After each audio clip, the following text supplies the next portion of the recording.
वेदैः साङ्गपदक्रमोपनिषदैः गायन्ति यं सामगाः ध्यानावस्थिता तद्गतेन मनसा पश्यन्ति यं योगिनः यस्यान्तं न विदुः सुरगणाः देवाय तस्मै नमः।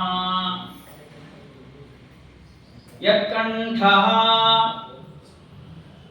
यार मधुरवाद कंठ यत्कण्ठः स्वर बद्ध पद्य पठने शुश्राव्य विनायितः प्रासोल्लासी वचो विलास रचने वाण्या च बाणायितः। ಯಾವ ಪಂಡಿತವರೆಣ್ಯರ ಕಂಠ ವೀಣ, ಅವರ ಬರಹ ಬಾಣ, ಅದ್ಭುತವಾದ ಕಾವ್ಯ ರಚನಾ ಶೈಲಿ, ಗದ್ಯ ಹೃದಯ ಪದ್ಯ ಆಸ್ವಾದ್ಯ, ಬರೆದದ್ದೆಲ್ಲ ಅನವದ್ಯ, ಅದ್ಭುತವಾಗಿರತಕ್ಕಂತಹ ಪರಾಸದುದ್ದ ಆಡಿದ್ದ ಮಾತೆ ಚಂಪು ಕಾವ್ಯ. ಯಾರ ಬರಹ ಬಾಣ ಆಗಿದೆ, ಯಾರ ಕಂಠ ವೀಣ ಆಗಿದೆ. ಶ್ರೀಮನ್ ಮಧ್ವ ಸುಶಾಸ್ತ್ರ ಕಾಂಚನ ಮಹಾ ಶಾಣಾಯಿತ ಎನ್ಮತಿ. ಶ್ರೀಮನ್ ಮಧ್ವಾಚಾರ್ಯರ ಸಿದ್ಧಾಂತವೇ ಒಂದು ಬಂಗಾರ. ಆ ಬಂಗಾರವನ್ನು ಹೊರಗಲ್ಲಿಗೆ ಹಚ್ಚಿ ನೋಡುವ ಶಾಣ, ಅಂದ್ರೆ ಸಾಣೆ ಕಲ್ಲಿನಂತೆ ಇರುವ ಮತಿ ಯಾರದೋ ಅಂತಹ ಒಂದೇ ಪಂಢರಿನಾಥ ನಾಮಕ ಗುರುಂ ದದ್ಯಾತ್ಸ ವಿದ್ಯಾಂ ಮಮ ಅಂತ ಗುರುಗಳಾದ ಗಲಗಲಿ ಆಚಾರ್ಯರ ಚರಣ ಕಮಲಗಳಿಗೆ ವಂದಿಸಿ ಗಂಗಾದೇವಿಯ ಮಹಿಮೆ, ಆ ತಾಯಿಯ ಹಿರಿಮೆ, ಭಾರತ ದೇಶಕ್ಕೆ ಒಂದು ಅದ್ಭುತವಾಗಿರ್ತಕ್ಕಂತಹ ವರ. ನಮ್ಮ ಭರತಖಂಡ ಬಹಳ ಪರಮ ಪವಿತ್ರವಾದದ್ದು. ಯಾಕೆಂದ್ರೆ ಇಲ್ಲಿ ಇರುವವರೆಲ್ಲ ಭಾರತೀಯರು ಅಂತ ನಾವು ಹೇಳಬೇಕಾದ್ರೆ,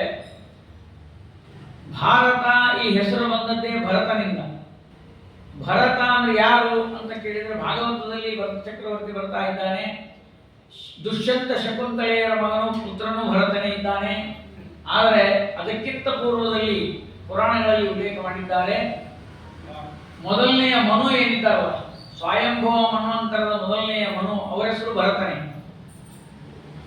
ಯಾಕೆಂದ್ರೆ ಭರಣಾಚ್ಚ ಭರತಃ, ಪ್ರಜಾನಾಂ ಭರಣಾಚ್ಚ ಭರತಃ, ಪ್ರಜೆಗಳನ್ನು ರಕ್ಷಣೆ ಮಾಡಿದ್ದರಿಂದ ಅವರನ್ನು ಭರತ ಅಂತ ಕರೀತಾರೆ. 14 ಮನ್ವಂತರಗಳು, ಆ ಮನ್ವಂತರಗಳಿರುವ ಮನುಗಳೆಲ್ಲರೂ ಭರತರೇ. ಆಯಾ ಮನ್ವಂತರದಲ್ಲಿ ಪ್ರಜೆಗಳನ್ನು ಕಾಪಾಡಿದ್ದರಿಂದ ಅವರನ್ನು ಭರತ ಅಂತ ಕರೆದಿದ್ದಾರೆ.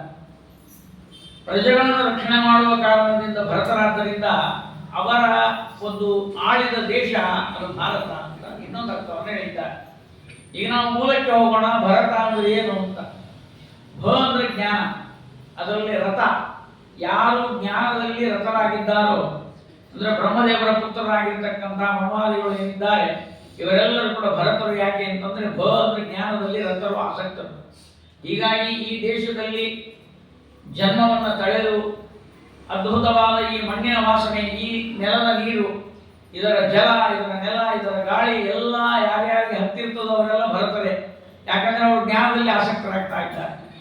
ಅಂತಹ ಅದ್ಭುತವಾದ ಭಾರತೀಯತೆ ನಮ್ಮಲ್ಲಿ ಬಂದಾಗ ನಾವು ಜ್ಞಾನಕ್ಕೆ ಪ್ರಾಧಾನ್ಯವನ್ನು ಕೊಡಬೇಕಾದದ್ದು ನಮ್ಮ ಕರ್ತವ್ಯ ಅಂತ ಪ್ರಾಚೀನರು ಪ್ರತಿಯೊಂದು ವಸ್ತುಗಳನ್ನು ಕೂಡ ತಿಳಿದು ಭಜಿಸಬೇಕು. ಜಗನ್ನಾಥದಾಸರು ಒಂದು ಕಡೆ ಹೇಳ್ತಾರೆ, ಫಲವಿದು ಬಾಳುವುದಕ್ಕೆ ಸಿರಿ ನಿಲಯನ ಗುಣಗಳ ತಿಳಿದು ಭಜಿಸುವುದೇ.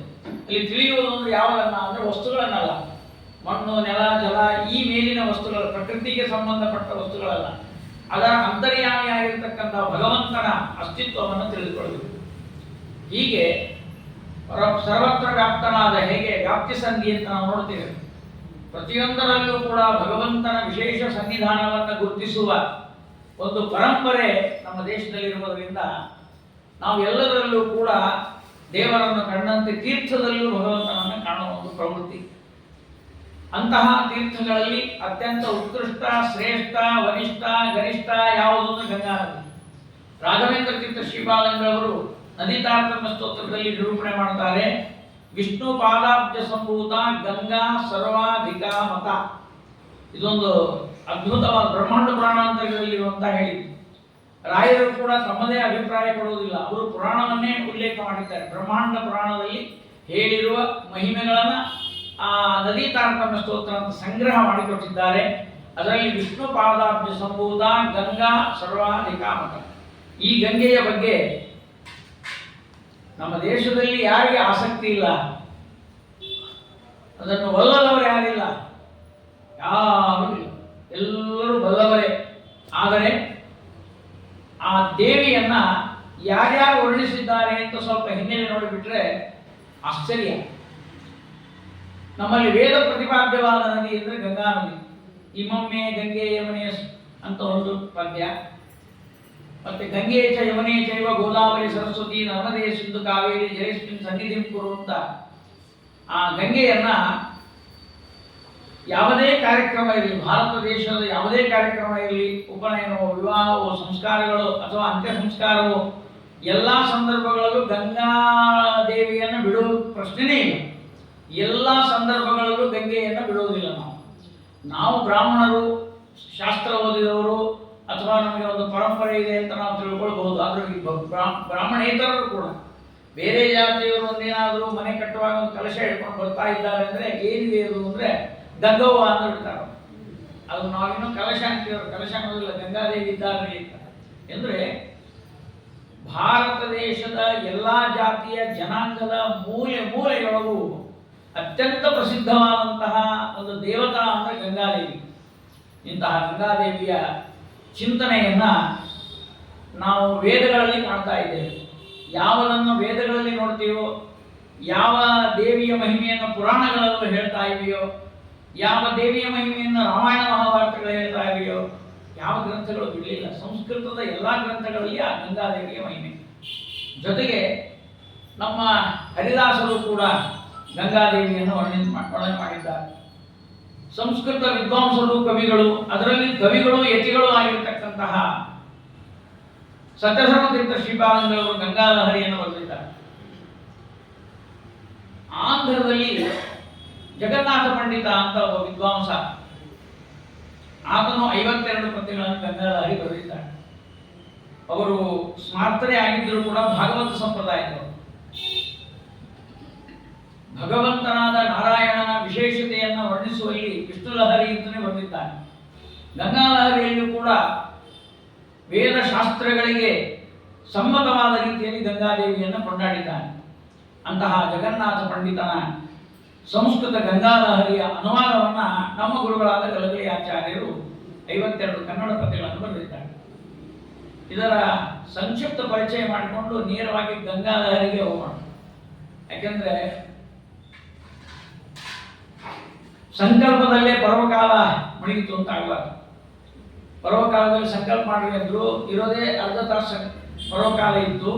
ಆಚಾರ್ಯರು ಸಂಕಲ್ಪ ಮಾಡೋದ್ರೊಳಗೆ ಅರ್ಧ ತಾಸು ಮಾಡಿಬಿಟ್ರು, ಪರ್ವಕಾಲ ಹೋಗ್ಬಿಡಿತು ಅಂತ ಆಗಬಾರ್ದು.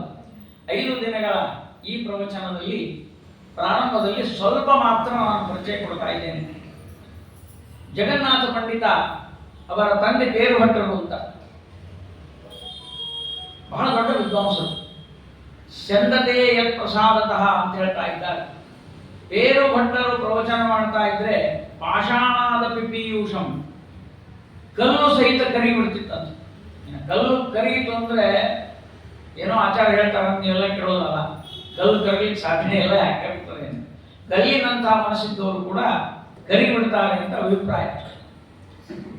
ಎಂತಹ ನಾಸ್ತಿಕನಾಗಿರಬಹುದು, ಎಂತಹ ಕಠೋರ ಮನಸ್ಸಿನವನು ಕೂಡ ಪೇರು ಭಟ್ಟರ ಪ್ರವಚನದಲ್ಲಿ ಮನಸ್ಸು ಕರಗಿಬಿಡ್ತಿತ್ತಂತೆ. ಅದನ್ನು ತಾನೇ ಹೇಳ್ಕೊಂಡಿದ್ದಾನೆ ಅವರ ತಂದೆಯ ಬಗ್ಗೆ ಜಗನ್ನಾಥ ಪಂಡಿತ. ಅಂತಹ ತಂದೆಯಿಂದ ವಿದ್ಯೆಯನ್ನು ಕಲಿತು ಬಂದ ಜಗನ್ನಾಥ ಪಂಡಿತ ಬಾಲ್ಯದಲ್ಲೇ ಅದ್ಭುತವಾದ ವಿದ್ವಾಂಸ. ನಮ್ಮ ಗುರುಗಳು ಹೇಳ್ತಾ ಇದ್ದಾರೆ, ಸಂಸ್ಕೃತದ ಗಿರಿನಾರ ಕನ್ನಡದಲ್ಲಿ ಹುಟ್ಟಿದ ಒಂದು ಸಂಸ್ಕೃತ ಸಿಂಹದ ಮರಿ ಎಂದು ಜಗನ್ನಾಥ ಪಂಡಿತ. ಬಾಲ್ಯದಿಂದಲೇ ಆ ಧೀಮಂತಿಕೆಯ ಹಮ್ಮು ಹೊಗರೇರಿ ಹುಂಕರಿಸ್ತಿದ್ದಂತೆ. ಯಾರು ಬಂದರೂ ಅವನನ್ನು ಕೇರ್ ಮಾಡ್ತಿರ್ಲಿಲ್ಲ. ಅಂಥ ಅದ್ಭುತವಾದ ಪಂಡಿತ ಸಿಂಹ ಅಂತ ಹೇಳಬಹುದು. ಪಂಡಿತ ವ್ಯಾಘ್ರ, ಪಂಡಿತ ಹಿಮ ಇವೆಲ್ಲ ಶ್ರೇಷ್ಠ ಪಾಂಡಿತ್ಯಕ್ಕೆ ಹೇಳುವಂತಹ ಮಾತು. ಅವನು ಬಾಲ್ಯದಲ್ಲಿ ಇರುವಾಗ ಒಂದ್ಸಲ ಏನಾಯ್ತು ಅಂದ್ರೆ ರಾಜರ ಅರಮನೆಯಲ್ಲಿ ಒಂದು ಪರೀಕ್ಷೆ ಇಟ್ಟಿದ್ರು, ಅಮರಕೋಶದ ಪರೀಕ್ಷೆ. ನಮ್ಮಲ್ಲಿ ಇವತ್ತು ಅಮರಕೋಶದ ಮಹತ್ವನೇ ಮರ್ತು ಹೋಗಿದೆ. ಸಾಮಾನ್ಯವಾಗಿ ನಾವು ವೆಂಕಟೇಶ ಸ್ತೋತ್ರ, ರಾಯರ ಸ್ತೋತ್ರ, ವಾಯುಸ್ತುತಿ ಇವನ್ನೆಲ್ಲ ಕಲಿಸ್ತಾ ಇದ್ದೇವೆ ಮಕ್ಕಳಿಗೆ. ಅದು ಯೋಗ್ಯವೇ, ಯಾಕಂದ್ರೆ ವಾಯುದೇವರ ಅನುಗ್ರಹ, ವೆಂಕಟೇಶ ದೇವರ ಅನುಗ್ರಹ, ರಾಯರ ಅನುಗ್ರಹ, ಇದು ಪರಂಪರೆಗೆ ಸಂಸ್ಕಾರ ಕೊಟ್ಟವರಿಗೆಲ್ಲ ನಾವು ಧನ್ಯವಾದ ಹೇಳಬೇಕು, ಇಲ್ಲ ಅಂತಲ್ಲ. ಆದರೆ 8 ವರ್ಷದಲ್ಲಿ ವೆಂಕಟೇಶ ಸ್ತೋತ್ರ, ರಾಯರ ಸ್ತೋತ್ರ ಅಭ್ಯಾಸ ಮಾಡಿದವನು 80 ವರ್ಷ ಆದರೂ ಅರ್ಥ ಮಾಡ್ಕೊಳ್ಳೋದು. ಇದು ಸಮಸ್ಯೆ. 80-85 ವರ್ಷ ಆದರೂ ಅಷ್ಟೋತ್ರ ಮಾಡ್ತಿರ್ತಾರೆ ಹೊರತು ಶ್ರೀಪೂರ್ಣ ವ್ಯೋಕ್ತಿಪಾರ ಯಾರೋ ನಿಲ್ಲಿಸಿ ಕೇಳಿದ್ರು, ಸ್ವಲ್ಪ ಅರ್ಥ ಹೇಳಿಬಿಟ್ಟಿದ್ರು. ನಾನು ಅಷ್ಟೋತ್ರ ಮಾಡೋರು ಹೇಳಿದ್ರು, ನಾವು ಹೇಳ್ತೀರ ರಾಯರಿಗೆ ಅರ್ಥ ಆಗ್ತದೆ, ನಿಮ್ಗೆ ಯಾಕೆ ಹೇಳೋದು? ನಾವು ಹೇಳ್ತೀವಿ, ಅವ್ರು ಕೇಳ್ತಾರೆ, ನೋಡೋರು ಇನ್ನೇ ಕಾರವಾರ. ಹೀಗಾಗಿರ್ತದೆ ನಮ್ದು. ಅಂದ್ರೆ ನಮಗೆ ಗೊತ್ತಿಲ್ಲದ ಭಾಷೆಯಲ್ಲಿ ಗುರುಗಳನ್ನು, ವಾಯುದೇವರನ್ನು, ನಾರಾಯಣನನ್ನು ಸ್ತೋತ್ರ ಮಾಡ್ತಾ ಇದ್ದೇವೆ, ನಮ್ಗೆ ಗೊತ್ತೇ ಆಗುವುದಿಲ್ಲ. ಹಾಗಾಗ್ತಾ ಇದೆ ನಮ್ಮ ಸಮಸ್ಯೆ. ಅದಕ್ಕೆ ಏನು ಮಾಡಬೇಕು ಮೂಲ ಅಂದರೆ ಅಮರಕೋಶವನ್ನು ಅಭ್ಯಾಸ ಮಾಡಬೇಕು. ಜಗನ್ನಾಥ ಪಂಡಿತ ಅಮರಕೋಶವನ್ನು ಅಭ್ಯಾಸ ಮಾಡಿದ್ದ. ಅವನ ಜೊತೆ ಇನ್ನೊಬ್ಬ ಬಾಲಕನೂ ಇದ್ದ. ಪರೀಕ್ಷೆ ತೆಗೆದುಕೊಳ್ಳುವ ಪುರೋಹಿತರು ಏನು ಮಾಡಿದ್ರು ಅಂದರೆ 3 ಕಾಂಡ ಅಮರಕೋಶ, ಅದರಲ್ಲಿ 2ನೇ ಕಾಂಡ ಅರಣ್ಯಕಾಂಡ ಅಂತ. ಎಲ್ಲ ಅರಣ್ಯದಲ್ಲಿ ಬರುವ ಈ ವನಸ್ಪತಿಗಳ ಬಗ್ಗೆ ಉಲ್ಲೇಖ ಇದೆ ಅದರಲ್ಲಿ. ಅದನ್ನು ಕೇಳೇ ಇಲ್ಲ. ಮೊದಲನೇದು ಕೊನೆಯದು ಕೇಳಿದ್ರು. ಜಗನ್ನಾಥ ಪಂಡಿತನ ಬಿಟ್ಟರು. ಇನ್ನೊಬ್ಬ ಹುಡುಗ ಇದ್ದಲ್ಲ, ಅವನಿಗೆ ಬಂಗಾರದ ಪದಕ ಕೊಡಬೇಕು ಅಂತ ನಿರ್ಧಾರ. ಇವನಿಗೆ ಸಿಟ್ಟು ಬಂತು. ಇವ ಅಬ್ಜೆಕ್ಷನ್ ಮಾಡಿದ, ರಾಜರಿಗೆ ಹೇಳಿಬಿಟ್ಟ. ರಾಜರೇ ಸರಿಯಾಗಿ ಪರೀಕ್ಷೆ ಮಾಡಿಲ್ಲ ಇವರು ಅಂತ. ರಾಜರು ಆಮೇಲೆ ಅವರೆಲ್ಲ ಏನೋ ಅದಕ್ಕೆ ಸಂಗೀತ ಸುಮ್ಮನೆ ಇವರೆಲ್ಲ ಕೂಡಿಸ್ಲಿಕ್ಕೆ ಪ್ರಯತ್ನ ಮಾಡಿದ್ರು. ನಮ್ಮಲ್ಲಿ ಹಾಗೇನೆ ಯಾರೋ ಪ್ರಶ್ನೆ ಕೇಳಲಿಕ್ಕೆ ಅಂತ ಹಿಡಿದೇ ಬಿಡ್ತಾರೆ. ಏನು ದೊಡ್ಡ ದೊಡ್ಡ ಪ್ರಶ್ನೆ. ರಾಜರ ಮಹಾನ್ ರಾಜರ ಅರಮನೆ. ರಾಜರು ಹೇಳಿದ್ರು, ಇಲ್ಲ ಅವ್ರು ಮಾತಾಡಕ್ಕೆ ಬಿಟ್ಟಿದ್ದೀನಿ. ಏನಾಗಿದೆ? ಅರಣ್ಯಕಾಂಡದ ಪ್ರಶ್ನೆ ಕೇಳಿ ಇವರು ಅಂತ. ನೋಡ್ರಿ, ಅವ್ರ ಮೇಲೆ ಪುರೋಹಿತರ ಮೇಲೆ ಪುರೋಹಿತರು ಅಂದ್ರು ಸುಮ್ಮನಿದ್ರು ಪಾಪ. ಅವರು ಕೇಳಿಲ್ಲ. ಅವರು ತಮ್ಮ ಪೈಕಿ ಇದ್ದ ಹುಡುಗ, ತಮ್ಮ ಪೈಕಿ ಇದ್ನಲ್ಲ. ಈ ಪೈಕಿ ಬಹಳ ಕಷ್ಟ, ಡೇಂಜರ್. ಸ್ಪರ್ಧೆಯೊಳಗ ಈ ಮಹಿಳಾ ಮಂಡಲದವರು ಹೋಗಿರ್ತಾರೆ ನೋಡ್ರಿ, ಯಾಕೆ ಫಸ್ಟ್ ಬಂದ್ರು ಅಂದ್ರೆ ಅವ್ರು ಪೈಕಿ ಇದ್ರು, ಅದು ಬಂದ್ರು. ಹುಡುಗರೆಲ್ಲ ಆಗೇನಾಯ್ತು, ರಾಜ ಎಲ್ಲ ಹಂಗಾರ ಹೇಳ್ಬಿಡಪ್ಪ ಅಂದ್ರು. ಅರಣ್ಯಕಾಂಡನೇ ಹೇಳ್ಬಿಡು, ನಿನಗೆ ಬಂಗಾರ ಪದಕ ಕೊಡ್ತೀವಿ, ಇಲ್ಲ ಪುಸ್ತಕ ತರಿಸ್ರಿ ಅಂತ. ಪುಸ್ತಕ ಯಾಕೆ? ಪುಸ್ತಕ ಇಲ್ಲದೆ ಹೇಳಬೇಕದು. ಪರೀಕ್ಷೆ ಅಂದ್ರೆ ಆಗಿನ ಕಾಲದ ಪರೀಕ್ಷೆ, ಈಗಿನ ಕಾಲದ ಪರೀಕ್ಷೆ ಅಲ್ಲ. ಪುಸ್ತಕ ವರ್ಜನೆ ಮಾಡಿ ಅದ್ಭುತವಾದ ಮುಖೋದ್ಗತವಾದ ಆ ಒಂದು ಕಂಠಪಾಠ ಮಾಡಬೇಕು. ನೀನು ಹಂಗೆ ಕೇಳ್ತೀನಿ, ನನಗಲ್ರಿ ಅವರಿಗೆ ಅಂತ. ಆ ಗುರುಗಳಿಗೆ ಅವ್ರಿಗೆ ಬರೋದು, ಅರಣ್ಯಕಾಂಡವ್ರಿಗೆ ಬರೋದು, ನನಗೊಂದವ್ರಿಗೆ ಬರೋದಿಲ್ಲ. ಅದಕ್ಕೆ ಕೇಳಿಲ್ಲ ಅವರು ಅಂತ. ಪುಸ್ತಕ ತರಿಸಿದ್ರು, ಪರೀಕ್ಷಾ ಪುತ್ರ ಕೊಟ್ಟ, ಬಂಗಾರದ ಪದಕವನ್ನು ಇಬ್ಬರಿಗೂ ಕೊಟ್ಟು, ಬೇಜಾರು ಮಾಡೋದು ಬೇಡ ಅಂತ. ಹೀಗೆ ತನ್ನ ಬಾಲ್ಯದಲ್ಲೇ ಅದ್ಭುತವಾದ ರೀತಿಯಲ್ಲಿ ತನ್ನ ಪಾಂಡಿತ್ಯವನ್ನು ಪ್ರದರ್ಶನ ಮಾಡಿದ ಈ ಜಗನ್ನಾಥ ಪಂಡಿತ ಮುಂದೆ ಅವನಿಗೆ ಮದುವೆ ಆಗಿತ್ತು. ಆದರೆ ಬಡತನ ಅಂದರೆ ಕಿತ್ತು ತಿನ್ನುವ ಬಡತನ. ಆ ಬಡತನದ, ಯಾಕೆಂದರೆ ನಿಮಗೆಲ್ಲ ಗೊತ್ತಿದೆ, ಸರಸ್ವತಿಗೂ ಲಕ್ಷ್ಮಿಗೂ ಆಗಿ ಬರುವುದಿಲ್ಲ. ಅತಿ ಸೊಸಿ ಜಗಳ ಅಲ್ಲಿಂದ ಪ್ರಾರಂಭ ಆಗಿದೆ, ಇಲ್ಲಿಯೇ ದೊಡ್ಡದಲ್ಲ. ನಮ್ಮ ಮನೆಗಳಲ್ಲಿ ಆಗ್ತಿರೋ ಜಗಳ ಆಡ್ತಾರೆ ಅಂದರೆ ಅದು ದೇವತೆಗಳಿಂದ ಪ್ರಾರಂಭ ಆಗಿದೆ. ಅದು ಹಾಸ್ಯಕ್ಕಾಗಿ ಹೇಳಬೇಕು. ಸರಸ್ವತಿ ಲಕ್ಷ್ಮಿಯರಲ್ಲಿ ಈ ತರಹದ ದುರ್ಗುಣ ಇದೆ ಅಂತ ಯಾರು ಕಲ್ಪನೆ ಮಾಡ್ಕೋಬಾರ್ದು. ಯಾಕಂದರೆ ಪ್ರವಚನದಲ್ಲಿ ಮಾತನಾಡುವಾಗ ಶಬ್ದವನ್ನು ಸಮಸ್ಯೆಗೆ ಇಡಬಾರ್ದು. ಭೇದ ಉದ್ಯಮ ಜನಗೆ ಪ್ರಾಜ್ಞೆ ಅಂತ ಹೇಳ್ತಾರೆ. ಅತಿ ಸೊಸಿ ಜಗಳ ಅಂದ್ಕೊಂಡು ಅವರೇ ಜಗಳ ಆಡ್ತಾರೆ, ನಾವೇನು ಅಂತ ಹೀಗೆಲ್ಲ ಅಂದ್ಕೊಂಡು ಹೋಗ್ಬಾರ್ದು. ಕೆಲವು ಕೈಯಲ್ಲಿ ಪ್ರಶ್ನೆ ಉಳಿದ್ಬಿಡ್ತಾರೆ. ಹಾಗಲ್ಲ, ಸುಮ್ಮನೆ ಅದು ಕಲ್ಪನೆಯಲ್ಲಿ ಹಾಗೆ ಹೇಳ್ತೀವಿ ನಾವು. ಕಾರಣ ಏನು ಅಂದರೆ, ಲಕ್ಷ್ಮೀ ದೇವಿಗೆ ಅದರಲ್ಲಿ ಈ ಬ್ರಾಹ್ಮಣರೆಲ್ಲ ಸರಸ್ವತಿ ಪುತ್ರರು. ಸಾಮಾನ್ಯವಾಗಿ ಎಲ್ಲರೂ ಜ್ಞಾನವಂತರೇ. ಆದ್ದರಿಂದ ಬಡ ಬ್ರಾಹ್ಮಣ ಆಗಲಿಕ್ಕೆ ಅದೇ ಕಾರಣ. ಈ ಲಕ್ಷ್ಮೀದೇವಿ ಸಿಟ್ಟು ಬಂದ್ಬಿಡ್ತದೆ ಅವರು. ಅದಕ್ಕೊಬ್ಬ ಕವಿ ಬಹಳ ಚಮತ್ಕಾರವಾಗಿ ವರ್ಣನೆ ಮಾಡಿದ್ದಾನೆ. ಲಕ್ಷ್ಮೀದೇವಿಗೆ ಯಾಕೆ ಬ್ರಾಹ್ಮಣನ ಮೇಲೆ ಸಿಟ್ಟು ಅಂದರೆ, ಒಬ್ಬ ಬ್ರಾಹ್ಮಣ ನಮ್ಮ ಅಪ್ಪನ್ನೇ ಕುಡಿದ್ಬಿಟ್ಟ. ಒಬ್ಬ ಬ್ರಾಹ್ಮಣ ನಮ್ಮ ಅಪ್ಪನನ್ನ ಕುಡಿದ್ಬಿಟ್ಟ. ಅಗಸ್ತ್ಯ ಋಷಿಗಳು ಲಕ್ಷ್ಮಿಯ ತಂದೆಯಾದ ಸಮುದ್ರವನ್ನು ಕುಡಿದ್ಬಿಟ್ಟು ನಮ್ಮ ಅಪ್ಪನ ಕುಡಿದ. ಸಿಟ್ಟು ಬರೋದಿಲ್ಲ ನಿಮಗೆ. ಯಾವ ಇನ್ನೂ ಏನಾದರೂ ಮಾವ ಅಥವಾ ಗಂಡನ ಬಳಗ ಅಂದರೆ ಅಡ್ಡಿ ಇಲ್ಲ. ಅಪ್ಪನ್ನೇ ಕುಡಿದ ಅಂದರೆ ಯಾಕೆ ಸಿಟ್ಟು ಬರಲಿಕ್ಕಿಲ್ಲ. ಸಿಟ್ಟು ಬಂದ್ಬಿಟ್ಟು. ಎರಡನೇದಾಗಿ ಇನ್ನೊಬ್ಬ ಬ್ರಾಹ್ಮಣ ಬಂದು ನನ್ನ ಗಂಡನ ಎದಿಗೆ ಹೋದ. ಅದು ನಿನ್ನೆ ಮಂಗಳ ಆಯಿತು, ಶ್ರೀನಿವಾಸ ಕಲ್ಯಾಣ. ಇನ್ನೊಬ್ಬ ಬ್ರಾಹ್ಮಣ, ಈ ಬ್ರಾಹ್ಮಣರು ಹೇಗಿದ್ದಾರೆ ಅಂತಂದ್ರೆ ಲೋಕದಲ್ಲಿ ತಮ್ಮ ಮನೆಯಲ್ಲಿ ಮಕ್ಕಳಿಗೆ ಹುಟ್ಟಿದ ಕ್ಷಣಕ್ಕೆ ಒಂದು 4 ವರ್ಷ ಅಥವಾ ಒಂದು 2 ವರ್ಷ ಆದ ಕೂಡಲೇ ನಾಲಿಗೆಯ ಮೇಲೆ ನನ್ನ ಶತ್ರುವಾದ ಸರಸ್ವತಿಯನ್ನ ಇಟ್ಟುಬಿಡ್ತಾರಂತೆ. ಎಲ್ಲ ಬ್ರಾಹ್ಮಣ ಮನೆಯಲ್ಲಿ ವೈರಿಣಿಯಾದ ಸರಸ್ವತಿಯನ್ನ ಆ ನಾಲಿಗೆ ಮೇಲೆ ನಿಲ್ಲಿಸಿಬಿಡ್ತಾರೆ. ಎಲ್ಲ ಬ್ರಾಹ್ಮಣ ಮನೆಯಲ್ಲಿ ಗಂಟೆ ಸ್ತೋತ್ರ, ಆಯುಧ ಸ್ತೋತ್ರ, ಮಂತ್ರ, ಅದು ಇದು ಏನು ಬಾಯ ಅವನನ್ನು ತೊದಲು ಬಾಯಿ ಇದ್ರೂ ಕೂಡ ಅಲ್ಲಿಂದ ಪ್ರಾರಂಭ. ಪೂಜಾಯ ಲಾಘವೇಂದ್ರಾಯ ಅಂತಿರ್ತಾನೆ, ಆದರೂ ಅವನಿಗೆ ಬಿಡೋದಿಲ್ಲ. ಕಲಿಸಿ ಕಲಿಸಿ ಪಂಡಿತನನ್ನಾಗಿ ಮಾಡಿಬಿಡ್ತಾರೆ. ನನ್ನ ವೈರಿಣಿಯಾದ ಸರಸ್ವತಿಯನ್ನು ನಾಲಿಗೆ ಮೇಲೆ ಇಟ್ಬಿಡ್ತಾರೆ ಎಲ್ಲ ಬ್ರಾಹ್ಮಣರು. ಇನ್ನೂ ಒಂದು ಆಘಾತಕರ ಸುದ್ದಿ ಅಂದರೆ, ನನ್ನ ಮನೆ ಲಕ್ಷ್ಮಿ, ಇದು ಕಮಲ, ಲಕ್ಷ್ಮೀದೇವಿ ಹೇಳ್ತಾ ಇದ್ದಾಳೆ, ನನ್ನ ಮನೆ ಯಾವುದು? ತವ್ರ ಮನೆ ಕಮಲ. ಆ ಕಮಲವನ್ನು ಕಿತ್ತಿ ನನ್ನ ಗಂಟೆಗೆ ಏರಿಸ್ತಾರೆ ದಿವಸ, ಪ್ರತಿನಿತ್ಯ ಕಿತ್ತೋದು ಮನೆ ಮುಡುಕರು ಇವರಲ್ಲ. ನನ್ನ ಕಮಲವೆಂಬ ಮನೆಯನ್ನು ಮುರಿದು ಹಾಕುವವರು. ಆಮೇಲೆ ಅಷ್ಟೇ ಅಲ್ಲದೆ ಸಾಲಿಗ್ರಾಮದಲ್ಲಿ ವಿಗ್ರಹದಲ್ಲಿ ನನ್ನ ಗಂಡನ್ನು ಒಳಗೆ ಕೂಡಿಸಿ ಆ ಪೆಟ್ಟಿಗೆ ಹಾಕಿ ಕಟ್ಟಿಬಿಡ್ತಾರೆ. ನನ್ನ ಗಂಡ ತಮ್ಮ ಮನೆಯಲ್ಲಿ ಕಟ್ಟಿಬಿಡ್ತಾರೆ ಇವರಲ್ಲ. ಅದಕ್ಕೋಸ್ಕರವಾಗಿ ಇಂಥವ್ರ ಮನೆಯಲ್ಲಿ ಇರಬಾರದು ಅಂತ ಮನೆ ಬಿಟ್ಟು ಹೋಗ್ಬಿಟ್ಟಾವಂತ. ಅದಕ್ಕೆ ನಾವೆಲ್ಲ ಬಡ ಬ್ರಾಹ್ಮಣ. ಆ ಕವಿ ಕಲ್ಪನೆ ನೋಡಿ ಆಗಿದೆ. ಇಲ್ಲಿ ಏನೇನೋ ನಮ್ಗೆ ಅನಿಸ್ತದಲ್ಲ, ಅದಕ್ಕೆ ಉತ್ತರ ಕೊಟ್ಟಿದ್ದಾರೆ. ಲಕ್ಷ್ಮೀದೇವಿ ಬ್ರಾಹ್ಮಣನ ಬೈಲಿಲ್ಲ, ಹೊಗಳಿದ್ಲಂತೆ. ಯಾಕಂದ್ರೆ ಬ್ರಾಹ್ಮಣರು ಎಂಥವ್ರಿದ್ದಾರೋ ಸಮುದ್ರವನ್ನೇ ಪಾನ ಮಾಡಿಬಿಡ್ತಾರೆ. ಇಡೀ ಸಮುದ್ರವನ್ನ ಒಂದು ಹನಿಯನ್ನಾಗಿ ಮಾಡಿ ಕುಡಿತಾರೆ ಅಂದ್ರೆ ಅವ್ರ ಸಾಮರ್ಥ್ಯ ಎಷ್ಟಿರ್ಬೋದು ಅಂತ ತೋರಿಸ್ತಾ ಇದ್ದಾರೆ. ನಾರಾಯಣನ ಎದೆಗೆ ಒಂದು ಒದಿತಾರೆ ಅಂದ್ರೆ ಅರ್ಥ ಏನು? ಋಷಿಗಳು ಒಂದು ತಾಳನ ಮಾಡಿದ್ದಾರೆ. ಋಷಿಗಳು ಯಾರು? ಮೊಮ್ಮಗ, ಬ್ರಹ್ಮದೇವರ ಪುತ್ರ. ಬ್ರಹ್ಮದೇವರು ಪ್ರತಿಜ್ಞೆ ಮಾಡಿದರು ವೆಂಕಟೇಶ ಕಲ್ಯಾಣದಲ್ಲಿ, ಬೊಮ್ಮ ತಂದೆ ನಾ ತಮ್ಮ ಶಿವಗೆ, ಬೊಮ್ಮ ತಂದೆ ನಾ ತಮ್ಮ ಶಿವಗೆ, ಹರಿ ಅಜ್ಜನಲ್ಲಿ ಬರುವೆ. ಹರಿ ಅಜ್ಜ ಬೇಗ ಹೋಗಿ ಮೂರ್ಲೋಕ ತಾಗಿ ಮೂವರನ್ನು ತೂಗಿ ಬರುವೆ. ಕೆಳಗಡೆ ಅಕ್ಷರ ಬರೆದಿದ್ದಾರೆ. ಬೊಮ್ಮ ತಂದೆ ನಾ ತಮ್ಮ ಶಿವಗೆ, ಹರಿ ಅಜ್ಜನಲ್ಲಿ ಬರುವೆ, ಬೇಗ ಹೋಗಿ ಮೂರ್ಲೋಕ ತಾಗಿ ಮೂವರನ್ನು ತೂಗಿ ಬರುವೆ ಅಂತ ಬಂದೇನು ಆ ತಾಳನ ಮಾಡಿದ್ರಲ್ಲ. ಆ ತಾಳನ ಮಾಡಿದ್ದಕ್ಕಾಗಿ ಮೊಮ್ಮಗ ಬಂದು ಅಜ್ಜನಿಗೆ ಎಷ್ಟು ಭಕ್ತಿಯಿಂದ ಓದಿದ್ದಾರೆ ಅಂದ್ರೆ ಇದು ದೋಷ ಅಲ್ಲ ಅಂತ. ಇನ್ನು ಮೂರನೇದಾಗಿ ನಿಮಗೆಲ್ಲ ಗೊತ್ತು, ಎಲ್ಲರೂ ಪಂಡಿತರನ್ನಾಗಿ ತಯಾರು ಮಾಡ್ತಾರೆ ಅಂತ ಮೂರನೇ ಅಂತ. ಇನ್ನು ನಾಲ್ಕನೇದೇನು, ಕಮಲವನ್ನ ಕಿತ್ತಿ ಇಡ್ತಾರೆ ಅಂದ್ರೆ ದಿವಸ ಪೂಜೆ ಮಾಡ್ತಾರಂತ. ಒಂದು ದಿವಸ ಬಿಡುವುದಿಲ್ಲ ಬ್ರಾಹ್ಮಣರು, ದೇವರಿಗೆ ಅರ್ಚನೆ ಮಾಡ್ತಾ ಇದ್ದಾರೆ. ನನ್ನ ಪತಿಯ ಪೂಜೆಯನ್ನು ಮಾಡುವವರೆಲ್ಲ ಬ್ರಾಹ್ಮಣರು. ಕೊನೆಯದಾಗಿ ಹೇಳ್ತಾ ಇದ್ದಾಳೆ, ಸಾಲಿಗ್ರಾಮ ಮೊದಲಾದ ವಸ್ತುಗಳಲ್ಲಿ ಭಗವಂತನ ನಿತ್ಯ ಪೂಜೆ ಮಾಡುವ ಇವರನ್ನೆಲ್ಲ ನಾನು ಅನುಗ್ರಹನೇ ಮಾಡ್ತೇನೆ. ಸುಮ್ಮನೆ ತಮಾಷೆಯಾಗಿ ಕವಿ ಕಲ್ಪನೆ ಮಾಡಿದ್ದೆ. ಯಾಕೆ ಬಡ ಬ್ರಾಹ್ಮಣರಾದರು ಅಂದರೆ ಈ ಕಾರಣಕ್ಕಾಗಿ ಅಂತ. ಅಂದರೆ ಕವಿಗಳ ಕೈಯಲ್ಲಿ ಸಿಕ್ಕಾಗ ಅದ್ಭುತವಾದ ಕಾವ್ಯ ಪ್ರಪಂಚ. 3 ವಿಧವಾಗಿರ್ತಕ್ಕಂತಹ ಒಂದು ಪರಂಪರೆಯನ್ನು ನಾವು ನೋಡ್ತೀವಿ ನಮ್ಮ ಸಂಸ್ಕೃತಿಯಲ್ಲಿ. ಮೊದಲನೇದು ಪ್ರಭು ಸಂಹಿತ, ಎರಡನೇದು ಮಿತ್ರ ಸಂಹಿತ, ಮೂರನೇದು ಕಾಂತಾ ಸಂಹಿತ. ಪ್ರಭು ಸಂಹಿತ ಅಂದರೆ ವೇದಗಳು, ಅಲ್ಲಿ ಆರ್ಡರ್ ಇದ್ದ ಹಾಗೆ ಶಾಸನ, ಗೌರ್ಮೆಂಟ್ ಆರ್ಡರ್ ಅಂದ್ರೆ ಮುಗಿತಾ, ಅಲ್ಲಿ ವಿಚಾರ ಮಾಡೋಂಗಿಲ್ಲ. ನೀವು ಅಹರ ಸಂಧ್ಯಾ ಕುರ್ಬೀತ, ಸಂಧ್ಯಾ ಮಾಡ್ಬೇಕು. ಯಾಕಂತ ಕೇಳಬಾರ್ದು. ಅಲ್ಲಿ ಯಾಕಂತ ಕೇಳ ಅಂದ್ರೆ ಮಾಡಬಾರ್ದು ಅಂತ ತಿಳ್ಕೊಳ್ಳೋಣ ಅಂತ ಅರ್ಥ. ಮಾಡಬಾರ್ದು ಅನ್ನೋನೇ ಕೇಳ್ತಾನೆ ನಮ್ಮಲ್ಲಿ. ಸಂಧ್ಯಾವನ್ನ ಯಾಕೆ ಮಾಡಬೇಕು ಅಂತ ಯಾಕೆ ಕೇಳ್ತಾರೆ ಅಂದರೆ ಮಾಡಬಾರ್ದಾಗಿರ್ತದೆ, ಅದಕ್ಕೆ ಪ್ರಶ್ನೆ ಮಾಡೋದು. ಈ ಪ್ರಶ್ನೆ ಮಾಡೋರೆಲ್ಲ ಸ್ವಲ್ಪ ಅದನ್ನ ಬೇಡ ಅನ್ನೋರೇ ಇರ್ತಾರೆ. ಏಕಾದಶಿ ಯಾಕೆ ಮಾಡಬೇಕು, ನೀ ಮಾಡಿ ನೋಡು, ಅದನ್ನೆಲ್ಲ ಯಾಕೆ ಮಾಡಬೇಕು ಅಂತ ಏನು ಕೇಳ್ತೀಯ. ಹೀಗೆ ನಮ್ಮಲ್ಲಿ ಪ್ರಭು ಸಂಹಿತ, ಅದು ಎರಡನೇದು ಮಿತ್ರ ಸಂಹಿತ. ಮಿತ್ರ ಸಂಹಿತ ಅಂದರೆ ಪುರಾಣಗಳು, ಎಲ್ಲ ಪುರಾಣಗಳು ಮಿತ್ರ ಸಂಹಿತ. ಮಿತ್ರನಂತೆ ನಮಗೆ ಹಿತವನ್ನು ಹೇಳ್ತಾ ಇದ್ದಾರೆ.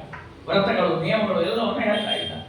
ಈ ವ್ರತ ಮಾಡುವಾಗಲೂ ಕೂಡ ಮಿತ್ರನ ಸಲಹೆ, ಒಮ್ಮೊಮ್ಮೆ ಆ ಮಿತ್ರನ ಸಲಹೆನೂ ಆಗಿಬಿಡೋದಿಲ್ರಿ. ನಾವು ಕಠೋರಂತೂ ಆಗಿಬಿಡೋದೇ. ಇನ್ನು ಕೆಲವು ಫ್ರೆಂಡ್ಸ್ ಹೇಳಿದ್ದು ಆಗಿಬಿಡೋದಿಲ್ಲ. ಸ್ವಲ್ಪ ಕೇಳ್ತೀವಿ, ಕೆಲವು ಸ್ವಲ್ಪ ಬಿಡ್ತೀವಿ. ಪುರಾಣಗಳು ಆಗಿದೆ ಹೇಳ್ತಿರ್ತಾರೆ ಅಂದ್ರೆ ಆಮೇಲೆ ಹೇಳ್ತಾರೆ, ಹೊರಗೆ ಹೋದಾಗ ಆಚಾರ ಹೇಳ್ತಿರ್ತಾರೆ, ನಾವು ಕೇಳ್ತಿರ್ಬೇಕಷ್ಟೇ, ಅದನ್ನ ಆಚರಣೆ ಮಾಡಬೇಕಂತಿಲ್ಲ ಅಂತ. ಕೆಲವರು ಅನುಕೂಲಕ್ಕೆ ತಕ್ಕಂಗೆ ಪುರಾಣಗಳನ್ನು ಸ್ವೀಕಾರ ಮಾಡೋರು ಇರ್ತಾರೆ. ಅಲ್ಲಿಯೂ ಕೂಡ ಪರಿಣಾಮಕಾರಿ ಆಗೋದಿಲ್ಲ ಅಂತ. ಅಂದರೆ ಅವು ಪರಿಣಾಮಕಾರಿ ಅಲ್ಲ, ಮನುಷ್ಯನ ಮನಸ್ಸಿನ ಮೇಲೆ ಆ ಒಂದು ಒತ್ತಡ ಬರ್ತದೆ. ವೇದಗಳೊಂದು ಒಂದು ಕೂಡಲೇ ಅದು ಅರ್ಥನೂ ಆಗೋದಿಲ್ಲ. ವೇದಗಳು ಅರ್ಥ ಆಗೋದು ಕಷ್ಟನೇ. ಪುರಾಣಗಳು ಸ್ವಲ್ಪ ಗೊಂದಲಮಯ, ಅದರಲ್ಲೂ ಕೂಡ ಅವರ ಉಪದೇಶ ಅಷ್ಟು ಆಗೋದಿಲ್ಲ. ಇನ್ನು ಮೂರನೇ ವರ್ಗ ಇದೆ ಕಾಂತಾ ಸಂಹಿತ ಅಂತ. ಕಾಂತಾ ಸಂಹಿತ ಅಂದರೆ ಹೆಂಡತಿಯ ಮಾತಿದ್ದಾಗಿ. ತಾಯಿಯ ಮಾತಿಗೂ ಹೆಂಡತಿಯ ಮಾತಿಗೂ ವ್ಯತ್ಯಾಸ ಇತ್ತು. ತಾಯಿ ಹೇಳ್ತಾ ಇದ್ಲು, ಕುಡಿಬೇಡ, ಚಹಾ ಕುಡಿಬೇಡ, ಕಾಫಿ ಕುಡಿಬೇಡ, ಒಳ್ಳೆಯದಲ್ಲ ಅಂತ ಹೇಳ್ತಾರೆ. ಮನೆ ಮಾಡಿಕೊಡ್ತೀಯೋ ಹೊರಗೆ ಹೋಗಿ ಕುಡಿಯೋ ಅಂತಿದ್ದ. ಹಂಗೆ ಇಲ್ಲೇ ಮಾಡ್ಕೊಡ್ತೀನಿ ಮಾರಾಯ, ಹೊರಗೆ ಕುಡಿಬೇಡ ಮಾಡ್ಕೊಡ್ತೀನಿ. ಹೆಂಡತಿ ಬಂದು ಮದುವೆ ಆದ ಕೂಡಲೇ ಹೆಂಡತಿ ಇಲ್ಲ, ಅದು ಚಲೋ ಅಲ್ಲ ಒಳ್ಳೇದಲ್ಲ ಬಿಟ್ಟು ಬಿಡ್ರಿ ಅಂದ್ರು. ಹಂಗಂದೆ ಬಿಟ್ಟೆ ಅಂತ. ಈ ತಾಯಿ ಬೆಂಕಿ ಎತ್ಬಿಟ್ಟು 20 ವರ್ಷ ಗುದ್ದಾಡಿನಿ, ನನ್ನ ಮಾತು ಕೇಳಿಲ್ಲ, 2 ದಿವಸ ಆಗಿಲ್ಲ ಬಂದು ಅಕ್ಕನ ಮಾತು ಕೇಳ್ತೀಯಲ್ಲ ಅಂತ. ಅದು ಸಹಜ. ಆ ಮಧುರವಾದ ಮಾತಿನಿಂದ ಅವಳ ಒಂದು ಮನೋಹರವಾಗಿರ್ತಕ್ಕಂತಹ ಒಂದು ಮನಸ್ಸು ಅಥವಾ ಆ ಪ್ರೇಮ ಅಂತಃಕರಣ ಅದೆಲ್ಲದರಿಂದ ಆ ಕಾಂತಾ ಸಂಹಿತ ಅಂದರೆ ಆಕರ್ಷಣೀಯವಾದ ಒಂದು ವ್ಯವಸ್ಥೆಯಲ್ಲಿ ಆ ಕಾಂತ ಇರ್ತದೆ. ಕಾಂತ ಶಬ್ದಕ್ಕೆ ಅದೇ ಅರ್ಥ. ಕಾಂತ ಅಂದ್ರೆ ಆಕರ್ಷಣೀಯಳು ಅಂತಲೇ ಅರ್ಥ. ಅಯಸ್ಕಾಂತ ಮ್ಯಾಗ್ನೆಟ್ ಅನ್ನೋದೇನೆ ಅಯಸ್ಕಾಂತ. ಆಯ ಅಂದ್ರೆ ಕಬ್ಬಿಣ, ಅದನ್ನು ಕರಿಷತಿ ಇತಿ ಕಾಂತ, ಅಯಸ್ಕಾಂತ ಅಂತ ಅರ್ಥ ಮಾಡಿದ್ದಾರೆ. ಆದ್ದರಿಂದ ಈ ಕಾಂತಾ ಸಂಹಿತ ಅನ್ನೋದೇನು ಅಂದರೆ ಕಾವ್ಯಗಳು. ಇವತ್ತೇನು ನಾವು ಗಂಗಾಧರಿ ನೋಡ್ತಾ ಇದ್ದೇವಲ್ಲ, ಈ ಕವಿಯ ಒಂದು ಮನೋಭಾವ, ಆ ಕವಿಯ ಹೃದಯದಿಂದ ಬರುವ ಆವಿರ್ಭಾವ, ಅದ್ಭುತವಾದ ಮನಸ್ಸನ್ನು ಸೆಳೆದುಕೊಂಡು ನಮ್ಮನ್ನೆಲ್ಲವನ್ನು ಕೂಡ ಲೋಕಕ್ಕೆ ಕರೆದುಕೊಂಡು ಹೋಗುವಂತಹ ಅದ್ಭುತವಾದ ಶಕ್ತಿ ಕಾವ್ಯ ಪ್ರಪಂಚದಲ್ಲಿದೆ. ಅದಕ್ಕೋಸ್ಕರವಾಗಿ ಕವಿಗಳ ಅದಕ್ಕಾಗಿಯೇ ಭಾಗವತವನ್ನ ಒಂದು ಕಾವ್ಯ ಅಂತಲೇ ಉಪದೇಶ ಮಾಡಿದ್ದಲ್ಲಿ. ರಸಮಾಲಯ ಮೊಹರಹೋ ರಸಿಕಾಹ ಅಂದಿದ್ದಾರೆ ಅಲ್ಲಿ ಭಾಗವತದಲ್ಲಿ ನೋಡ್ಬೇಕು ನೀವು. ನಿಗಮ ಕಲ್ಪತರೋರ್ಗಲಿತಂ ಫಲಂ ಶುಕಮುಖಾಮೃತದ್ರವ ಸಂಯುತಂ ಪಿಬತ ಶೃಣುತ ಅಂದಿಲ್ಲ, ಕೇಳ್ರಿ ಎಂದಿಲ್ಲ, ಕುಡೀರಿ ಎಂದ. ಶೃಣುತ ಅಂದಿಲ್ರಿ ಅಲ್ಲಿ. ಪಿಬತ 2 ಕಿವಿ ಎಂಬ ದೊನ್ನೆಯಲ್ಲಿ ಈ ಭಗವತ್ ಕಥಾಮೃತವನ್ನ ಪಾನ ಮಾಡಿರಿ ಅಂತ ಹೇಳ್ತಾರೆ ಶುಕಾಚಾರ್ಯ. ಅಂದ್ರೆ 2 ದೊನ್ನೆ ಹಚ್ಚಿ ಕಳಿಸ್ತಾರೆ ದೇವರು. ಈ ಊಟಕ್ಕೆ ಕೂತಾಗ ದೊನ್ನೆ ಇಡ್ತಾರಲ್ಲ, ಇಟ್ಟರು ಬಿಟ್ಟರು ಈ ದೊನ್ನೆ ಮಾತ್ರ ಹಚ್ಚಿನಿ, ಅದನ್ನ ಬಿಟ್ಟರೆ ಬಿಡ್ರಿ, ಇದನ್ನು ಮಾತ್ರ ಕೇಳ್ರಿ ಅಂತ. ಅದಕ್ಕಾಗಿ ದೇವರು ಕೊಟ್ಟ 2 ದೊಡ್ಡ ಏಕಾದಶಿ ದಿವಸನೂ ಕೂಡ ಸ್ವೀಕರಿಸಬಹುದಾದ 2 ವಸ್ತುಗಳನ್ನು ದೇವರು ಕೊಟ್ಟಂತೆ ಜಗತ್ತಿನಲ್ಲಿ. ಒಂದು ಹಾಲು, ಮತ್ತೊಂದು ಹಣ್ಣು. ಏಕಾದಶಿ ದಿವಸನೂ ತಿನ್ಬಹುದು, ಏಕಾದಶಿ ದಿವಸನೂ ಕುಡಿಬಹುದು. ಒಂದು ಹಣ್ಣು, ಮತ್ತೊಂದು ಹಾಲು. ಅದ್ಯಾವುದು ಅಂದ್ರೆ ಭಗವದ್ಗೀತೆ ಎಂಬ ಹಾಲು, ಭಾಗವತವೆಂಬ ಹಣ್ಣು. ಎಷ್ಟರ ತಗೊಳ್ರಿ, ಯಾರು ನಿಮ್ಗೆ ತಕರಾರು ಮಾಡೋದಿಲ್ಲ.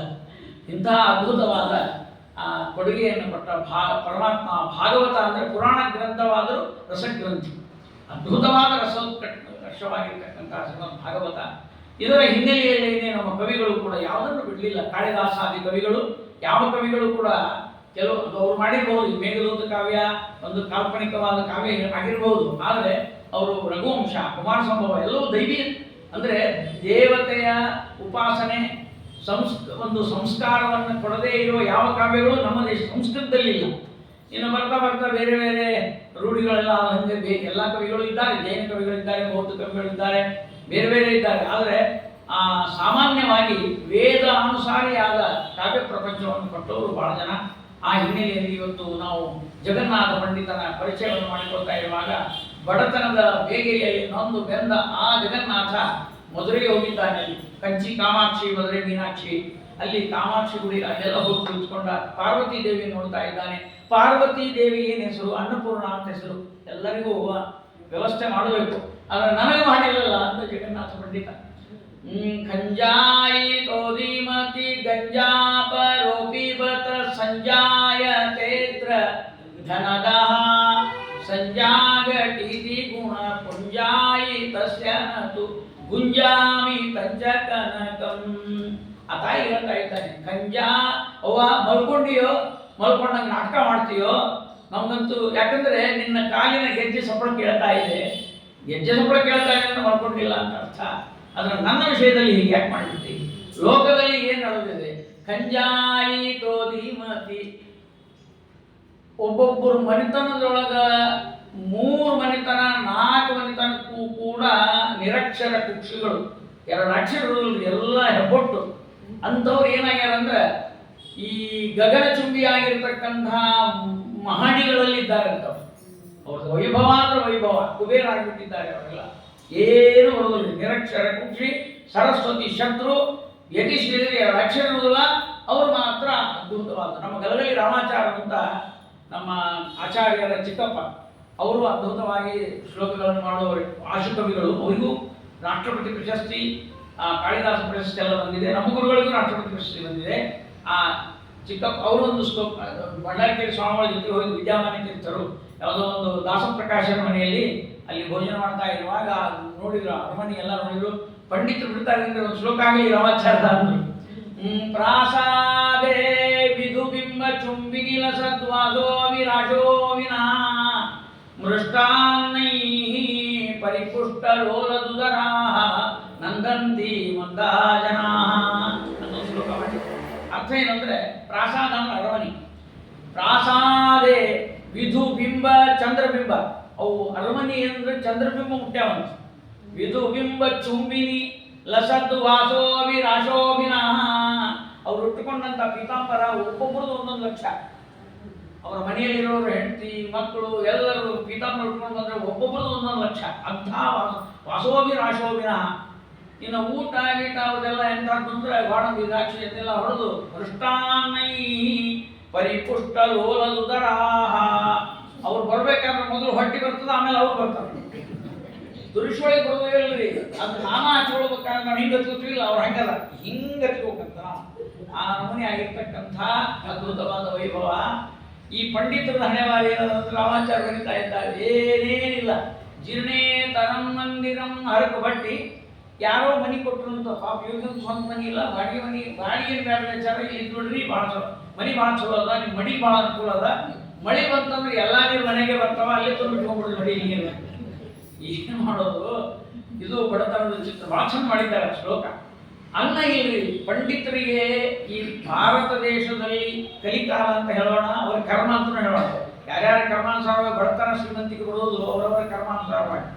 ಪಂಡಿತರಾದ್ರೆ ಬರ್ತದ, ಬ್ರಾಹ್ಮಣರಾದ್ರೆ ಬರ್ತದೆ ಹಿಂಗೆಲ್ಲ ಸಾಮಾನ್ಯವಾಗಿ ಅವರವರ ಕರ್ಮ ಆಯಿತು. ಆದರೂ ಕೂಡ ಈ ಬಡತನದಲ್ಲಿ ಇರುವಂತಹ ಜನರಿಗೆ ಒಂದು ಪ್ರೋತ್ಸಾಹ ಕೊಡಬೇಕನ್ನೋ ಮನಸ್ಸು ಬರೋದಿಲ್ಲ ಕಲಿಯುಗದಲ್ಲಿ. ಇಬ್ಬರಿಗೆ ತ್ರಾಸಾಗಿದೆ ನೋಡಿ ಈ ಕಲಿಯುಗ. ಒಂದು ಆಕಳಕ್ಕೆ ಒಂದು ಬ್ರಾಹ್ಮಣ. ಈ ಆಕಳ ಅದು ಹಳ್ಳಿಯೊಳಗೆ ಆಕಳ ಕಟ್ಟಿರ್ತಾರೆ ಬ್ರಾಹ್ಮಣೇತರರು. ಬ್ರಾಹ್ಮಣರು ಮತ್ತೆ ಬ್ರಾಹ್ಮಣರು ಉಳಿದೇ ಇರಲ್ಲ, ಎಲ್ಲ ಇಲ್ಲೇ ಬಂದ್ವಿ ನಾವು. ಎಲ್ಲ ಸಿಟಿಗೆ ಬಂದು ಕುತ್ಕೊಂಡ್ಬಿಟ್ಟಿವಿ, ಅಲ್ಲಿ ಯಾರು ಇಲ್ಲೇ ಇಲ್ಲ. ಇದ್ದವರು ಬ್ರಾಹ್ಮಣೇತರರು ಆಕಳ ಕಟ್ತಾರೆ ಮನೆ ಮುಂದೆ. ನಾಯಿಗಳನ್ನು ಬಿಟ್ಟಿರ್ತಾರೆ, ಬೀದಿಯಲ್ಲಿ ನಾಯಿ ಓಡಾಡ್ತಿರ್ತಾವ, ಮನೆಯಲ್ಲಿ ಆಕಳ ಕಟ್ಟಿರ್ತಾರೆ. ಅವ್ರಿಗೂ ಸ್ವಲ್ಪ ಪುಣ್ಯ ಅಂತ ತಿಳ್ಕೊಂಡಾರ. ಸಿಟಿಯೊಳಗೆ ಅದು ಉಲ್ಟಾ, ನಮ್ಗೆ ಗೊತ್ತಾಗುತ್ತೆ. ಆದ್ರಿಂದ ಇದು ಏನು ಆಕಳಿನ ಪರಿಸ್ಥಿತಿ ಬಂದದ. 33 ಕೋಟಿ ದೇವತೆಗಳು ಆಕಳಿನ ಹೊಟ್ಟೆಯಲ್ಲಿ ಇದ್ದಾವೆ ಅಂತ ನೀವು ನಾವು ಯಾರು ಆಕಳ ನೋಡಿಕೊಂಡು ನಮಸ್ಕಾರ ಮಾಡಿ, ಮುಟ್ಟಿ ನಮಸ್ಕಾರ ಮಾಡ್ತೇವೆ, ದೂರ ನಮಸ್ಕಾರ ಮಾಡಿ. ಬ್ರಾಹ್ಮಣ ನೋಡಿ ಹಂಗೆ ಅನಿಸೋದೇ ನೋಡಿ. ಆಕಳ ನೋಡಿ ಹೆಂಗೆ ನಮಸ್ಕಾರ ಮಾಡೋಕೆ ಅನಿಸ್ತದೆ, ಬ್ರಾಹ್ಮಣ ನೋಡಿ ನಮಸ್ಕಾರ ಮಾಡೋಕೆ ಅನಿಸೋದೇ ಇಲ್ಲ. ಯಾಕಂದ್ರೆ ನಮ್ಮ ಹೊಟ್ಟೆಗೆ ಏನೋ ಒಂದು ಗೊತ್ತೇ ಇಲ್ಲ. ಹೇಳ್ಬಿಡೋಣ ಏನಿದೆ. ಯಾವತೀರ್ವೈ ದೇವತಾ ವೇದವಿಧಿ ಬ್ರಾಹ್ಮಣೇ ನಿವಸಂತಿ. ವೇದವಿಧಿ ಬ್ರಾಹ್ಮಣೆ, ವೇದವನ್ನು ಓದಿದ ಬ್ರಾಹ್ಮಣನ ಒಳಗೆ ಯಾವತೀರ್ವೈ ದೇವತಾ, ಆಕಳಿನ ಒಳಗೆ ಎಷ್ಟು ದೇವತೆಗಳಿದ್ದಾರೆ ಅಷ್ಟು ದೇವತೆಗಳು ಇವನ ಶರೀರದಲ್ಲಿ ನಡೆದಾಡುವ ದೇವತೆ. ಭೂಸುರ ಏನಂತಾರೆ? ಭೂಸುರ ಅಂದ್ರೆ ಭೂಮಿ ಮೇಲಿನ ದೇವರು ಅಂತಾರೆ. ಅವರನ್ನ ದೇವರು ಅಂತ ನಾವು ಉಪಾಸನೆ ಮಾಡ್ಲಿಕ್ಕೆ ಸ್ವಲ್ಪ ಸಂಕೋಚ ಆಗ್ತದೆ, ಆಚಾರ. ಅದು ಪುರಾಣಕ್ಕೆ ಬಂದಾಗ ನಮಸ್ಕಾರ ಮಾಡ್ತಾರೆ, ಇಲ್ಲ ಅಂತಲ್ಲ, ನಮಸ್ಕಾರ ಮಾಡ್ತಾರೆ. ಪಾದಪ್ರಕ್ಷಾಲ ಆಗ್ತದೆ, ಎಲ್ಲ ಆಗ್ತದೆ. ಪುನಃ ಬ್ರಾಹ್ಮಣ ಪಾದಪಾಂಶ ಎಲ್ಲ ನಡೀತಾ ಇದೆ, ಸಂಸ್ಕಾರ ಹೋಗಿಲ್ಲ ಅಂತಲ್ಲ. ಆದರೆ ಬಹಳ ಜನರ ತಲೆಯಲ್ಲಿ ಬ್ರಾಹ್ಮಣ ಅಂದ್ರೆ ಪಾಪ ಅಂತ. ಪಾಪ ವೈದಿಕ ಬ್ರಾಹ್ಮಣ ಇದೇ ಶಬ್ದನೇ ಎಲ್ಲ. ಅವನು ಪಾಪ, ಯಾಕಂದ್ರೆ ತಾನು ತಂಗಿ ಹಿಡ್ಕೊಂಡು ಪಾಪ ಎಲ್ಲರೂ ಮನೆಗೆ ಪೂಜೆ ಗೀಜೆ ಮಾಡ್ಕೋತಾರೆ. ಅಲ್ಲೆಲ್ಲ ಯಾರೋ ಮನೆಗೆ ಹೋಗಿ ಪೂಜೆ ಮಾಡ್ಬೇಕು, ಇದು ಮಾಡ್ಬೇಕು. ಆಚಾರ್ಯರು ಏನಿದ್ದಿಲ್ರಿ, ಅದಕ್ಕೆ ಅವ್ರಿಗೆ ಒಂದು ವ್ಯವಸ್ಥೆ ಮಾಡಿದೆ. ನಮ್ಮ ಮನೆಗೆ ಪೂಜೆ ಮಾಡಿರಿ, ಏನಾದ್ರು ಕೊಡ್ತೀನಿ ಅಂತ ಹೇಳಿದೆ. ಓ ಇದು ಇವನು ಅವರು ಪೂಜೆ ಮಾಡೋದಿಲ್ಲ, ಮನೆಗಿದ್ದ ಯಜಮಾನರು ಪೂಜೆ ಮಾಡಿ ಇವರೇ ಪೂಜೆ ಮಾಡಬೇಕು. ಅದೇನಾಗ್ತದಂದ್ರೆ ಈ ಪೂಜೆ ಮಾಡಿ ಮಾಡಿ ಮಾಡಿ ಮಾಡಿ ಪುಣ್ಯ ಬಂದಿರ್ತಾವ ನೋಡ್ರಿ, ಮುಂದಿನ ಜನದ ಇವ ಶ್ರೀಮಂತ ಆಗ್ತಾನ. ಅವೇನು ಶ್ರೀಮಂತ ಇದ್ದಲ್ಲ, ಅವ ಮತ್ತು ವೈದಿಕ ಬ್ರಾಹ್ಮಣ ಆಗಿಬಿಟ್ಟು ಪೂಜೆ ಮಾಡ್ಕೊಂಡು ಹೋಗು. ಯಾಕೆ ಪೂಜೆ ಬಿಟ್ಟದ್ದಕ್ಕೆ ವ್ಯವಸ್ಥೆ. ಒಟ್ಟಿನಲ್ಲಿ ಏನಂದ್ರೆ ಅಭಿಪ್ರಾಯ ಏನು ಅಂದರೆ, ಅದ್ಭುತವಾದ ಆ ಬ್ರಾಹ್ಮಣನ ಬಡತನಕ್ಕೆ ಇಷ್ಟು ಆಗಿದೆ. ಜಗನ್ನಾಥ ಪಂಡಿತ ನೊಂದಿದ್ದಾನೆ ಪಾಪ. ಗಂಜಾಯಿ ತೋಧಿಮತಿ ಗಂಜಾ. ಗಂಜಾ ಅಂದ್ರೆ ಸಾಯಂಕಾಲದ ತೀರ್ಥ ತೋತಿರ್ತಾಳೆ ಹೊರಗೆ, ಅದೆಲ್ಲ ಗಂಜಾ ಅಂತ ಸಂಸ್ಕೃತ. ಗಂಜಿ ಅಲ್ಲ ಮತ್ತು ಗಂಜಾಪರೋಪೀಬತ ಸಂಜಾಯ ತೇತ್ರ ಧನದ ಸಂಜಾಗ ಟೀತಿ ಗುಣ ಪುಂಜಾಯಿ ತಸ್ಯ ನತು ಗುಂಜಾಮಿ ತಂಚಕನಕಂ. ಬ್ರಾಹ್ಮಣ ಕೇಳಿದ್ರು, ಮದುವೆ ಆಗಿದ್ದೇನೋ? ಇಲ್ಲಿ ಮದುವೆ ಆಗಿಲ್ರಿ. ಕನ್ಯಾ ಯಾರು ಕೊಡ್ಬೇಕ್ರಿ? ನಾವು ಕೊಡ್ತೀವಪ್ಪ ಕನ್ಯಾ. ನಿನಗೆ ಉತ್ಪನ್ನ ಎಷ್ಟದ ಅಂದ್ರೆ ಏನಾದ್ರು ಬಂಗಾರ ಸ್ವಲ್ಪ ಆದ್ರೂ ಬರ್ತದೇನು? ಉತ್ಪನ್ನ ಅವನ್ನ ನಾವು ಉತ್ಪನ್ನ ಆಗಿದ್ದೆ ದೊಡ್ಡದ್ರಿ. ನಮ್ಮ ತಾಯಿ ಹೊಟ್ಟಿಗೆ ರೊಟ್ಟಿ ಬರ್ಬೇಕಾದ್ರೆ ರಗಡಾಗಿ ಹೋಗ್ಯದ, ಔಷಧಿ ಇದ್ದಿದ್ದಿಲ್ಲ, ನಾವು ಹುಟ್ಟಿದ್ದು ನಾನೇ ಉತ್ಪನ್ನ ಆಗಿದ್ದು, ನನಗೆ ಉತ್ಪನ್ನ ಏನು ಕೇಳ್ತೀರಿ, ಕೇಳಬೇಡ್ರಿ, ಕೊಡೋದಿದ್ರೆ ಕಣ್ಣೆ ಕೊಡ್ರಿ, ಇಲ್ಲ ಅಂತ. ಇದು ಅವನ ಹಣೆ ಬರಹ. ಅವನಿಗೆ ಗುಂಜಿ ಬಂಗಾರ ಇಲ್ಲ. ಈ ಶ್ರೀಮಂತರಾಗಿ ಬೆಳೀತಾ ಇದ್ದಾರೆ ನಾಸ್ತಿಕರಾದವರು. ಅಮ್ಮ ನಿನಗೆ ನಾನು ಕಾಣಿಸೋದಿಲ್ಲೇನು ಅಂತ ಈ ರೀತಿ ಸ್ತೋತ್ರವನ್ನು ಮಾಡಿದ್ದಾನೆ. ಅವನ ಜೀವನದಲ್ಲಿ ಆಂಧ್ರಕ್ಕೆ ಹೋದ, ಆಂಧ್ರದಲ್ಲಿ ರಾಜ ಇದ್ದ, ಹಚ್ಕೊಳ್ಳೇ ಇಲ್ಲ, ಏನೋ ಒಂದು ಸ್ಫೋಟ್ ಕಳಿಸಲಿಂದ ಅವನು ಸ್ತೋತ್ರ ಮಾಡಿದ್ದ ಅವನ ಮೇಲೆ. ಆದರೆ ಏನು ಮಾಡಲಿ, ಬರೀ ಶಹಾಜಹಾನ್ ಅಂತ ಆಗಿನ ಕಾಲದ ಮುಸಲ್ಮಾನ್ ರಾಜ, ಆ ರಾಜನ ಆಸ್ಥಾನಕ್ಕೆ ಹೋದಾಗ ಅಲ್ಲಿ ಏನಾಯಿತು, ಆ ಉತ್ತರ ಭಾರತಕ್ಕೆ ಹೋದಾಗ ಇಲ್ಲೊಬ್ಬ ಖಾಜಿ ಆ ಕುರಾನನ್ನು ಓದ್ಕೊಂಡು ಬಂದು ಹಿಂದೂ ಧರ್ಮದ ಪಂಡಿತರನ್ನು ಸೋಲಿಸ್ತಾ ಇದ್ದ. ಈ ಜಗನ್ನಾಥಗೆ ಮರೆ ಹೋದ, ನೀ ಭಾಳ ಬುದ್ಧಿವಂತ ಪ್ರತಿಭಾವಂತ, ನೀನೇ ಬಂದ್ಬಿಡಪ್ಪ ಅಂದರು. ಇವು 6 ತಿಂಗಳ ಅರೇಬಿಕ್ ಲ್ಯಾಂಗ್ವೇಜ್ ಓದಿ ಕುರಾನ್ ಅಭ್ಯಾಸ ಮಾಡಿ ಅವರ ಗ್ರಂಥದಲ್ಲಿ ಅವರಿಗೆ ಉತ್ತರವನ್ನು ಕೊಟ್ಟು ಅದನ್ನು ಜಯಪತ್ರವನ್ನು ತಗೊಂಡ್ಬಿಟ್ಟ ಈ ಜಗನ್ನಾಥ. ಅವಾಗ ಶಹಾಜಹಾನ್ ಅವರಿಗೆಲ್ಲ ಗಾಬರಿ ಆಯಿತು, ಯಾವೊಬ್ಬ ಒಳ್ಳೆಯ ವಿದ್ವಾಂಸ ಅಂತ ಕರೆಸಿದ್ರು. ಅವರು ಕರೆಸಿದಾಗ ಅಲ್ಲಿ ಆ ಶಹಾಜಹಾನ್ ಸಂಸ್ಕೃತ ಬರ್ತಿತ್ತು. ಈ ಸಂಸ್ಕೃತ ಬರೋದು ಏನೋದಲ್ಲ, ಅದು ಬ್ರಾಹ್ಮಣರಿಗೆ ಏನು ಮೀಸಲು ಅಂತ ಯಾರು ತಿಳ್ಕೊಳ್ಬಾರ್ದು. ಅದು ಆಗಿಬಿಟ್ಟದ, ಅದೇ ಭಾವನ. ಅವರೆಲ್ಲ ಹೊರಗಿನದಂತ ನಮ್ಮ ಕಣ್ಣು ಕೂಡಲೇ ಸಂಸ್ಕೃತ ಅಂದ ಕೂಡ ನಮ್ಮ ದ್ವೇಷ ಮಾಡಲಿಕ್ಕೆ, ಅದು ನಿಮ್ಮ ಭಾಷೆ, ನಮ್ಮ ಭಾಷೆ ಅಲ್ಲ. ಇಂಥ ಹುಚ್ಚುತನದ ಪರಮಾವಧಿ. ಒಂದು ಉದಾಹರಣೆ ಹೇಳ್ತೀನಿ ನಿಮಗೆ. ಕೊಪ್ಪಳದಲ್ಲಿ ಕಂಪಣರಾಯ ಅಂತಿದ್ದ ಹಿಂದೆ ವೀರಯೋಧ. ಅವನ ಹೆಂಡತಿದ್ದು ಗಂಗಾದೇವಿ. ಅವಳು ಮಧುರಾ ವಿಜಯ ಅಂತ ಒಂದು ಚಂಪು ಕಾವ್ಯ ಬರೆದಾಳ. ಬರೀ ಓದಿದ್ದಲ್ಲ, ತಿಳ್ಕೊಂಡದ್ದಲ್ಲ, ಕಾವ್ಯ ರಚನೆ ಮಾಡಿದ್ದಾರೆ. ಅವಳು ಹೇಳ್ತಾಳೆ, ದೇಶಾಮೂರ್ತಿ ದದಾಮಿ ವಾಮಚರಣಂ ಕರ್ನಾಟಕ ರಾಜಪ್ರಿಯ. ನಾನು ಕರ್ನಾಟಕ ರಾಜಪ್ರಿಯ, ಕಂಪಣರಾಯನ ಹೆಂಡತಿ ಆದವಳು ನಾನು. ಆದರೆ ನನ್ನ ಸಮಕಾಲೀನರಾಗಿರ್ತಕ್ಕಂಥವ್ರು ಯಾರಾದರೂ ಕಾವ್ಯವನ್ನು ಬರೆದಿದ್ರೆ ದೇಶಾಮೂರ್ತಿ ಅಂದರೆ ಅವರ ತಲೆ ಮೇಲೆ, ದದಾಮಿ ವಾಮಚರಣಂ ನನ್ನ ಎಳಗಾಲಿಡ್ತೀನಿ ಅಂತ ಹೇಳಿದ್ದೀನಿ. ಯಾರಾದರೂ ನನ್ನ ಸಮಾನರಾಗಿ ಬರೆಯೋ ಯೋಗ್ಯತಾ ಇದ್ರೆ ಅವರ ತಲೆ ಮೇಲೆ ನನ್ನ ಎಳಗಾಲಿಡ್ತೀನಿ. ದೇಶಾಮೂರ್ತಿ ದದಾಮಿ ವಾಮಚರಣಂ ಕರ್ನಾಟಕ ರಾಜಪ್ರಿಯ ಅಂತ ಹೇಳಿ ಬರೆದು. ಅಲ್ಲಿ ಒಬ್ಬ ವಿದ್ವಾಂಸರು ಹೇಳಿದರು, ಕರ್ನಾಟಕದವರಿಗೆ ಅಂತ ಸೊಕ್ಕು ಗರ್ವ ಇಲ್ಲ, ಬೇರೆಯವರಿಗೆ ಇರುವಷ್ಟಿಲ್ಲ, ಅದಕ್ಕೆ ವಿನಯದಿಂದ ಹೇಳಿದ್ದಾರೆ. ವಿನಯ ಇಲ್ಲಿ ನೋಡಿದ್ರೆ ಈಗ ಗೊತ್ತಾಗ್ತಲ್ಲ ಅಂತ. ಇಲ್ಲ, ಅದನ್ನು ಸ್ವಲ್ಪ ಹಿಂದೆ ಮುಂದೆ ಮಾಡಿದ ಶ್ಲೋಕ ಅದು. ತೇಷಾಂ ಮೂರ್ಧ್ನಿ ದದಾಮಿ ವಾಮಚರಣಂ ಅಂದ್ರೆ ಅರ್ಥೇನು, ಆ ತೇಷಾಂ ಅವರ ವಾಮಚರಣಂ ಅಲ್ಲಿ ತಗೊಳ್ರಿ ಅನ್ವಯ. ಯಾರ್ಯಾರು ಸಂಸ್ಕೃತ ಕವಿಗಳಿದ್ದಾರೆ ಅವರ ಎಡಗಾಲನ್ನ ತೇಷಾಂ ವಾಮಚರಣಂ ಮಮ ಮೂರ್ತಿ ದದಾಮಿ ಅಂತ ವಿನಯಿಂದ ಹೇಳ್ಕೊಂಡಿದ್ದಾರೆ. ನನ್ನ ತಲೆಯಲ್ಲಿ ಇಟ್ಕೊತೀನಿ ಅಂತ ಹೇಳಿದ ಗಂಗಾದೇವಿ. ಎಂಥ ವಿನಯ! ಅದಕ್ಕೆ ವಿದ್ಯಾವಂತಂದ್ರೆ ವಿನಯ ಬರಬೇಕು. ಈ ವಿನಯ ಅನ್ನೋಲ್ಲಿ ನಮ್ಮ ಶ್ರೀಮದ್ ಜಯತೀರ್ಥರು ನೋಡಬೇಕು. ಅವರಷ್ಟು ವಿನಯ. ನ ಶಬ್ದಾಬ್ಧೌ ಗಾಢ ನ ಚ ನಿಗಮ ಚರ್ಚಾಸು ಚತುರಾ. ಶ್ರೀಮನ್ ನ್ಯಾಯಸುಧಾದಂತ ಅರಸುಕೃತಿ ಅಮರ ಕೃತಿ ಮೇರು ಕೃತಿಯನ್ನು ರಚನೆ ಮಾಡಿದ ಅವರ ವಿನಯ ಹೆಂಗಂದ್ರೆ ನಮ್ಗೆ ಯಾವುದು ಗೊತ್ತಿಲ್ಲ, ವ್ಯಾಕರಣ ಬರುವುದಿಲ್ಲ, ವೇದಾಂತ ಗೊತ್ತಿಲ್ಲ. ನ ಶಬ್ದಾಬ್ಧೌ ಗಾಢ ನ ಚ ನಿಗಮ ಚರ್ಚಾಸು ಚತುರಾ ನ ಚ ನ್ಯಾಯೇ ಪ್ರೌಢಾ ನ ಚ ವಿದಿತ ವೇದ್ಯ ಅಪಿ ವಯಂ ಪರಂ ಶ್ರೀಮತ್ಪೂರ್ಣ ಪ್ರಮತಿ ಗುರು ಕಾರುಣ್ಯ ಸರಣಿ. ಮಧ್ವಾಚಾರ್ಯರ ಅಂತಃಕರಣದ ಕಿರಣ ನಮ್ಮ ಮೇಲೆ ಸ್ಫುರಣ ಆಗಿದ್ದಕ್ಕೆ ನಾನು ಇಂಥ ಕಾವ್ಯವನ್ನು ಬರೆದೆ ಅಂತ ಗುರುಗಳನ್ನು ಕೊಂಡಾಡಿದ್ದಾರೆ ಹೊರತು ನಾನಿಷ್ಟು ದೊಡ್ಡ ಪಂಡಿತ ಅಂತ ಹೇಳೇ ಇಲ್ಲ ಜಯತೀರ್ಥ. ಅಂಥ ಜಯತೀರ್ಥರ ಧಾಟಿಗೆ ನಮ್ಮ ಗಂಗಾ ಚೇಟಿ ಆಗ್ಯಾರ ಅಂತ ನಾನು. ಧಾಟಿ ಶ್ರೀ ಜಯತೀರ್ಥ ವರ್ಯ ವಚಸಾಂ ಚೇಟಿ ಭವತ್ವರ್ಧುನಿ. ಗಂಗಾದೇವಿ ಬಂದು ನಿಂತ್ಬಿಟ್ಟಿದ್ದಾಳಂತೆ. ಅವರ ಸುಧಾಕರಿಂದ ಅನುವಾದ ಆಗ್ತಿತ್ತು. ಯಾರವ ನೀನು ಅಂತ ಕೇಳಿದ್ರು, ಮುಟ್ಟೆಗೆ ಬಂದು ನಿಂತಿದ್ವಿ. ನಾನು ಗಂಗಾ ಅಂದ್ರು. ನೀ ಯಾಕೆ ಬಂದೀವ ಅಂದ್ರು. ನಿಮ್ಮ ಧಾಟಿ ನಾ ಚೇಟಿ ಆಗಿ ನಂಗೆ. ಇದು ಅದ್ಭುತವಾದಂತಹ ಪಾಂಡಿತ್ಯ. ಆದರೆ ಆಂಧ್ರದ ಈ ಜಗನ್ನಾಥ ಪಂಡಿತನಿಗೆ ಸ್ವಲ್ಪ ಗಮ್ ಇತ್ತು. ಮೊದಲೇ ಪಾಂಡಿತ್ಯ ಜೊತೆಗೆ ಅಹಂಕಾರ ಇತ್ತು. ಅವನೇನು ಹೇಳ್ತಾನಂದ್ರೆ, ಮೃದ್ವೀಕಾ ಮಧ್ಯ ನಿರ್ಯನ್ನ ಮಸೃಣ ಮಧುಜರಿ ಮಾಧುರಿ ಭಾಗ್ಯಭಾಜಾಂ ವಾಚಾಂ ಆಚಾರ್ಯತಾಯ ಪದಮನುಭವಿತುಂ ಕೋಸ್ತಿ ಧನ್ಯೋ ಮದನ್ಯಃ. ನನ್ನ ಕಾವ್ಯ ಅಂದ್ರೆ ಏನೋ ತಿಳ್ಕೊಂಡಿರಿ ಅಂತ. ಮೃದ್ವೀಕಾ ಮಧ್ಯ, ಮೃದ್ವೀಕ ಅಂದ್ರೆ ದ್ರಾಕ್ಷಿ ಹಣ್ಣು. ಆ ದ್ರಾಕ್ಷಿ ಹಣ್ಣಿನ ನಡುಭಾಗ ಇರ್ತಲ್ಲ, ಮಧ್ಯಭಾಗ, ಮಧ್ಯ ನಿರ್ಯನ್ನ, ಅದನ್ನು ಮುರಿದ್ರೆ ಒಳಗಿನ ರಸ ಇರ್ತದಲ್ಲ. ಮೃದ್ವೀಕಾ ಮಧ್ಯ ನಿರ್ಯನ್ನ ಮಸೃಣ ಮಧು ಝರಿ, ಅದರ ಮಧುರಿ, ಅದರ ಮಾಧುರಿ, ಅದರ ಮಧು, ಅದರ ಜೇನು, ಅದರ ಸಿಹಿ ಏನಿತ್ತಲ್ಲ ಆ ವೈಖರಿ ಅದು ನನ್ನೊಳಗಲ್ಲ, ನನ್ನ ಪಾಂಡಿತ್ಯದೊಳಗಲ್ಲ. ಆದ್ದರಿಂದ ನನ್ನ ಸಮಾನರಾಗಿ ಯಾರಾದರೂ ಕಾವ್ಯ ಬರಲಿಕ್ಕೆ ಸಾಧ್ಯವೇ ಇಲ್ಲ. ಅದಕ್ಕೋಸ್ಕರವಾಗಿ ಆಚಾರ್ಯ ಪದವಿಗೆ ಯಾರಾದರೂ ಮಾನ್ಯರಾಗಿದ್ದರೆ ನನ್ನ ಬಿಟ್ಟರೆ ಅನ್ಯರೇ ಇಲ್ಲ ಅಂತ ಹೇಳ್ತಾರೆ. ವಾಚಾಂ ಆಚಾರ್ಯತಾಯ ಪದಮನುಭವಿತು ಕೋಸ್ತಿ ಧನ್ಯೋ ಮದನ್ಯ. ಮದನ್ಯ ಕವಿ ನ ಅಂತ ಹೇಳ್ತಾ ಇದ್ದ. ಅಂಥ ಅಹಂಕಾರ ಅವನಿಗೆ. ಎಲ್ಲ ಉಳಿದಾಗಿಲ್ಲ, ಬೇಕಾದಷ್ಟು ಮಾಡಿದ್ರೆ ಯಾವ್ಯಾವ ಪಂಡಿತರು ಸಿಗ್ತಾರೋ ಅವ್ರಿಗೆ ಅವನು ಊಟ ಕರೆಯದೇ ಬಿಟ್ಬಿಟ್ರಿ. ಎಲ್ಲರೂ ಆಚಾರ ಊಟ ಕರಿಬೇಕಿಲ್ಲ, ಪಂಡಿತರು ವಿದ್ವಾಂಸರು ಬರ್ಬೇಕಂತಿದ್ದು. ಯಾಕೆ ನಾವು ಮನೆಗೆ ಊಟ ಕರೆದ ಕೂಡಲೇ ಅವನ್ನೆಲ್ಲ ಕೇಳಿದ್ರು, ನೀವೇನು ಓದಿರಿ ಅಂತ ಕೇಳಿದ್ರು ನಾವು.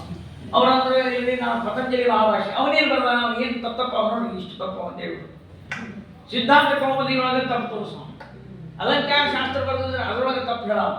ನೀವು ಓದಿದ ಮೂಲಕ ಕೈ ಹೆಚ್ಚಿಡ. ನೀವೇನು ಓದಿರಲ್ಲ, ನೀವಲ್ಲ, ನೀವು ತಪ್ಪು ಓದಿರಿ ಅಂತಲ್ಲ, ಅವ್ನು ಬರೆದ ತಪ್ಪಲ್ಲ.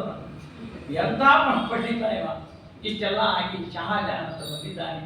ಆಗಿನ ಕಾಲದಲ್ಲಿ ಶಹಾಜಹಾನ್ ಮೊದಲಾದ ಮುಸಲ್ಮಾನ ರಾಜರು ನಮ್ಮ ದೇಶದಲ್ಲಿ ಸಂಸ್ಕೃತ ಓದಿದ್ರು ಅಂದ್ರೆ ಬಹಳ ಆಶ್ಚರ್ಯಕರವಾಗ್ತದೆ. ಇದರಂತೆ ಇನ್ನೊಂದು ಉದಾಹರಣೆ ಹೇಳ್ತೇನೆ. ಆದಿಲ್ಶಾಹಿ ವಿಜಾಪುರದ ಆದಿಲ್ಶಾಹಿ ರಾಜ ಒಮ್ಮೆ ಕೊಪ್ಪರಕ್ಕೆ ಬಂದಿದ್ರು. ಕೊಪ್ಪರ ನರಸಿಂಹದೇವರು ಕೇಳಿದ್ರು, ಕೃಷ್ಣಾ ತೀರ ಅಲ್ಲಿ ಬಂದಿದ್ದ. ಏನೋ ಪೂಜಾ ನಡೆಸಿರಲಿಲ್ಲ ಅಂತ ನಮ್ಮ ದೇವರಪ್ಪ ನರಸಿಂಹದೇವರು ಅಂದ್ರು, ನಮಗೇನೋ ಅನುಗ್ರಹ ಮಾಡ್ತಾರೆ ಅಂತ ಕೇಳಿದೆ. ಆಯ್ತಪ್ಪ ಮಾಡ್ತಾರೆ ಅಂದ್ರು. ನನಗೆ ಮಗ ಆಗಿಲ್ಲ, ಮಗ ಹುಟ್ಟಬೇಕು ಅಂದ್ರು. ಆಯ್ತು ಅಂತ ಅನುಗ್ರಹ ಪಡ್ಕೊಂಡು ಹೋದ. ಒಂದು ಮಗ ಹುಟ್ಟೇ ಬಿಟ್ಟು. ಆದಿಲ್ಶಾಹಿ ರಾಜನಿಗೆ ಪುತ್ರನನ್ನು ಕೊಟ್ಟದ್ದು ನರಸಿಂಹದೇವರು. ತಕ್ಷಣದಲ್ಲಿ ಒಂದು ದೇವಸ್ಥಾನ ಕಟ್ಟಿಸಿದ. ಆ ದೇವಸ್ಥಾನ ಇವತ್ತಿಗೂ, ಇವತ್ತೇ ನೀವು ಕೊಪ್ಪರಕ್ಕೆ ಹೋಗಿ ನೋಡ್ತೀರಿ, ಅದು ಆ ರಾಜ ಕಟ್ಟಿಸಿದ ಮಂಟಪನೇ ಇದೆ, ಇನ್ನೂ ಚೇಂಜ್ ಏನು ಮಾಡಿಲ್ಲ, ಅಷ್ಟೇ ಗಟ್ಟಿಯಾಗಿದೆ, ಅದ್ಭುತವಾದ. ಅಂತಹ ಆದಿಲ್ಶಾಹಿ ರಾಜನ ನಂತರ ಕೃಷ್ಣಾ ತೀರದವರು ಯಾರು ಗಲಗಲಿಯವರು ಹೋಗಿದ್ರು. ಹೋಗಿ ನಮ್ಗೆ ಬಡತನ ಆಗಿನ ಕಾಲಕ್ಕೆ ಅವರೇ ರಾಜರು, ಬಡತನ ಭಾಳ ಅದ್ರಿ, ಒಂದಿಷ್ಟು ಏನಾರ ಹೊಲ ಎಲ್ಲ ಹಾಕ್ಕೊಡ್ರಿ. ಅವ್ನಿಗೆ ಏನು ಅನ್ಬೇಕು, ಏಕಂ ಶ್ಲೋಕಂ ರಚಯಿತು ಅವ್ನು ದದಾಮಿ ಎಂದು ನೋಡ್ಬೇಕು. ಅವ್ನು ಸಂಸ್ಕೃತದಾಗ ಆದಿಲ್ಶಾಹಿ ಸಂಸ್ಕೃತ ಮಾತಾಡೋದು ಘಾಲ ಇರಬೇಕು. ಅಲ್ರಿ ನಮಗೆ ಅಹಂ ಜಾನಾಮಿ ಸಂಸ್ಕೃತಂ ಜಾನಾಮಿ ಶ್ಲೋಕಂ ರಚಯಿತು ಅಹಂ ದದಾಮಿ ಅಂದ. ಇವಂದ ಆಯ್ತು ಶ್ಲೋಕಂ ವದಾಮಿ ಅಂತ ಪ್ರಾರಂಭ ಮಾಡ್ಲಿಕ್ಕೆ ಹೋದ್ರ ತಡೀರಿ ಇನ್ನು. ಯಾಕೆ ನೀವು ವೆಂಕಟೇಶ ಸ್ತೋತ್ರ ರಾಯ ಸ್ತೋತ್ರ ಅನ್ಬೇಡ್ರಿಂದ ಭಯಪಟ್ಟು ಮಾಡಿದ್ರೆ ಗೊತ್ತು. ನಮ್ಗೆ ಚೆನ್ನಾಗಿದ್ದಾಗ ಹೊಸ ಶ್ಲೋಕ ಮಾಡಬೇಕು. ಎಂಥದ್ದು ಹೊಸ ಶ್ಲೋಕ ಅಂದ್ರೆ ಆ ಶ್ಲೋಕದೊಳಗೆ ನಮ್ಮ ಧರ್ಮ ನಿಮ್ಮ ಧರ್ಮ ಒಂದ ಅಂತ ಬರ್ಬೇಕು ಅಂತ ಒಂದು ಶ್ಲೋಕ ಮಾಡಿದ್ರಿಂದ ಫಜಿತ್ ಬಂತಲ್ಲ ಅಂದ್ರೆ ಬದುಕಲಿಕ್ಕೆ ಇಂಥ ಕಷ್ಟ ಪರಿಸ್ಥಿತಿಗಳು ಭಾಳ ಇದ್ದು ಹಿಂದಕ್ಕೆ. ಅಂದ್ರೆ ಬುದ್ಧಿವಂತರು ಏನೋ ಒಂದು ಹಸಿವಿಗೆ ವಿದ್ಯಾವಂತರು ಯಾವಾಗಲೂ ಹೊಟ್ಟಿ ಖಾಲಿ ಇತ್ತಂದ್ರೆ ತಲೆ ಭಾಳ ಕೆಲಸ ಮಾಡ್ತಾರೆ. ಈ ತಿಂದು ಬದಾಮಿ ಬಾಸುಂಡಿ ತಿಂದು ಸುಂದ ಆದ್ರೆ ಏನು ಬರೋದು ಶ್ಲೋಕ ಅದು ಬರ್ಬೇಕಂದ್ರೆ ಖಾಲಿ ಇರ್ಬೇಕು. ಬಡ ಬ್ರಾಹ್ಮಣ ಒದ್ದಾಡ್ತಾ ಇದ್ದಾನೆ, ಶ್ಲೋಕ ರಚನೆ ಮಾಡಬೇಕ. ನೀವು ಕೇಳ್ರಿ ರಾಜರೇ ಹೇಳ್ತೀನಿ ಅಂತಂದ. ನಾನು ಅರ್ಥ ಹೇಳೋದಿಲ್ಲ, ನಿಮಗೂ ಗೊತ್ತಾಗ್ತದೆ. ಅಲ್ಲ ದೇವೋ ದೇವ ಪೂಜಾ ನಮಾಜ ಶಬ್ದ ಅಷ್ಟೇ ಬೇರೆ.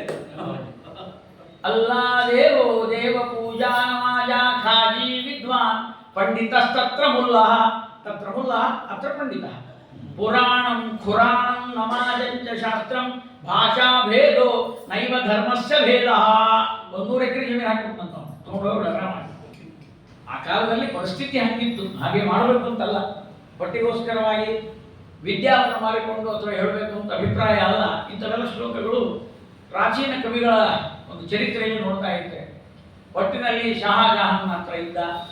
ಅಲ್ಲಿ ಅವನ ಜೊತೆಗೆ ಒಂದು ಇದ್ದಾಗ ಯಾವುದೋ ಒಂದು ಹಿಂದೂ ಸ್ತ್ರೀಯನ್ನು ಮದುವೆಯಾದ ಅಂತ ಕಥೆ. ಅವನು ನೋಡ್ರಿ, ನಮ್ಮ ದೇಶದೊಳಗೆ ದೊಡ್ಡ ಪಂಡಿತರಾದಂದ್ರೆ ಕಥೆ ಕಟ್ಟೋದು ಭಾಳ. ಅವ್ನು ಹೆಂಗರ ಮಾಡಿ ಎಳಿಸ್ಬೇಕಂತ ಮುಂದೆ ಹೋಗೋರು ಎಳೆಯೋದೇ ನಮ್ಮ ದೇಶದಲ್ಲಿ ಒಂದು ಪದ್ಧತಿ. ಸಾಮಾನ್ಯವಾಗಿ ಯಾರನ್ನೂ ಬಿಟ್ಟಿಲ್ಲ. ಯಾರೇ ಬಹಳ ಪ್ರತಿಭಾವಂತರಾದರು, ಬಹಳ ದೊಡ್ಡ ವ್ಯಕ್ತಿಗಳಾದರು ಅಂದ್ರೆ ಅವರು ಏನಾದರೂ ಲೋಪದೋಷಗಳನ್ನು ಹೇಳುವಂಥ ಪರಿಸ್ಥಿತಿ ಇರ್ತದೆ. ಅದೇ ರೀತಿ ಜಗನ್ನಾಥ ಪಂಡಿತರು ಆಗಿರಬಹುದು, ನಾವು ತಿಳ್ಕೊಳ್ಳೋಣ. ಅಂತೂ ಕೊನೆಗೆ ಏನಾಯಿತು ಅಂದರೆ, ಬಡತನದಿಂದ ಬೆಂದು ಬಂದಿದ್ದಾನೆ. ಮಥುರಾಪಟ್ಟಣಕ್ಕೆ ಬಂದ. ಔರಂಗಜೇಬ್ ಬಂದ ಮೇಲೆ ಎಲ್ಲ ಖಾಲಿ ಆಗಿಬಿಟ್ಟು ಆ ಮಥುರಾಪಟ್ಟಣಕ್ಕೆ ಬಂದ ಮೇಲೆ ಅಲ್ಲಿ ಒಳಗೆ ಬಿಡಲೇ ಇಲ್ಲ. ಅವನು ಭ್ರಷ್ಟನಾಗಿ ನೀನು ಬರಬೇಡ ಅಂತಕೊಂಡು ಹೇಳಿದರು. ದೇವಸ್ಥಾನದಲ್ಲಿ ಆಗ್ತದೆ, ನೀವು ಬರಬೇಡ ಅಂತ ಹೇಳಿದ್ರು. ಆಗಿಂದ ಕಾಶಿ ಬಂದಿದ್ದಾನೆ. ಕಾಶಿ ಒಳಗೂ 1 ವಾರಗಟ್ಟಲೆ ಊಟ ಸಿಗಲಿಲ್ಲ. ಹಸಿವೆಯನ್ನೇ ತಿಂದು ಬದುಕುವ ಪರಿಸ್ಥಿತಿ ಬಂತು. ಹಸಿವಿಗೆ ಏನಾದರೂ ತಿನ್ನಲಿಕ್ಕಲ್ಲ, ಹಸಿವೆಯನ್ನೇ ತಿಂದಿದ್ದಾನೆ.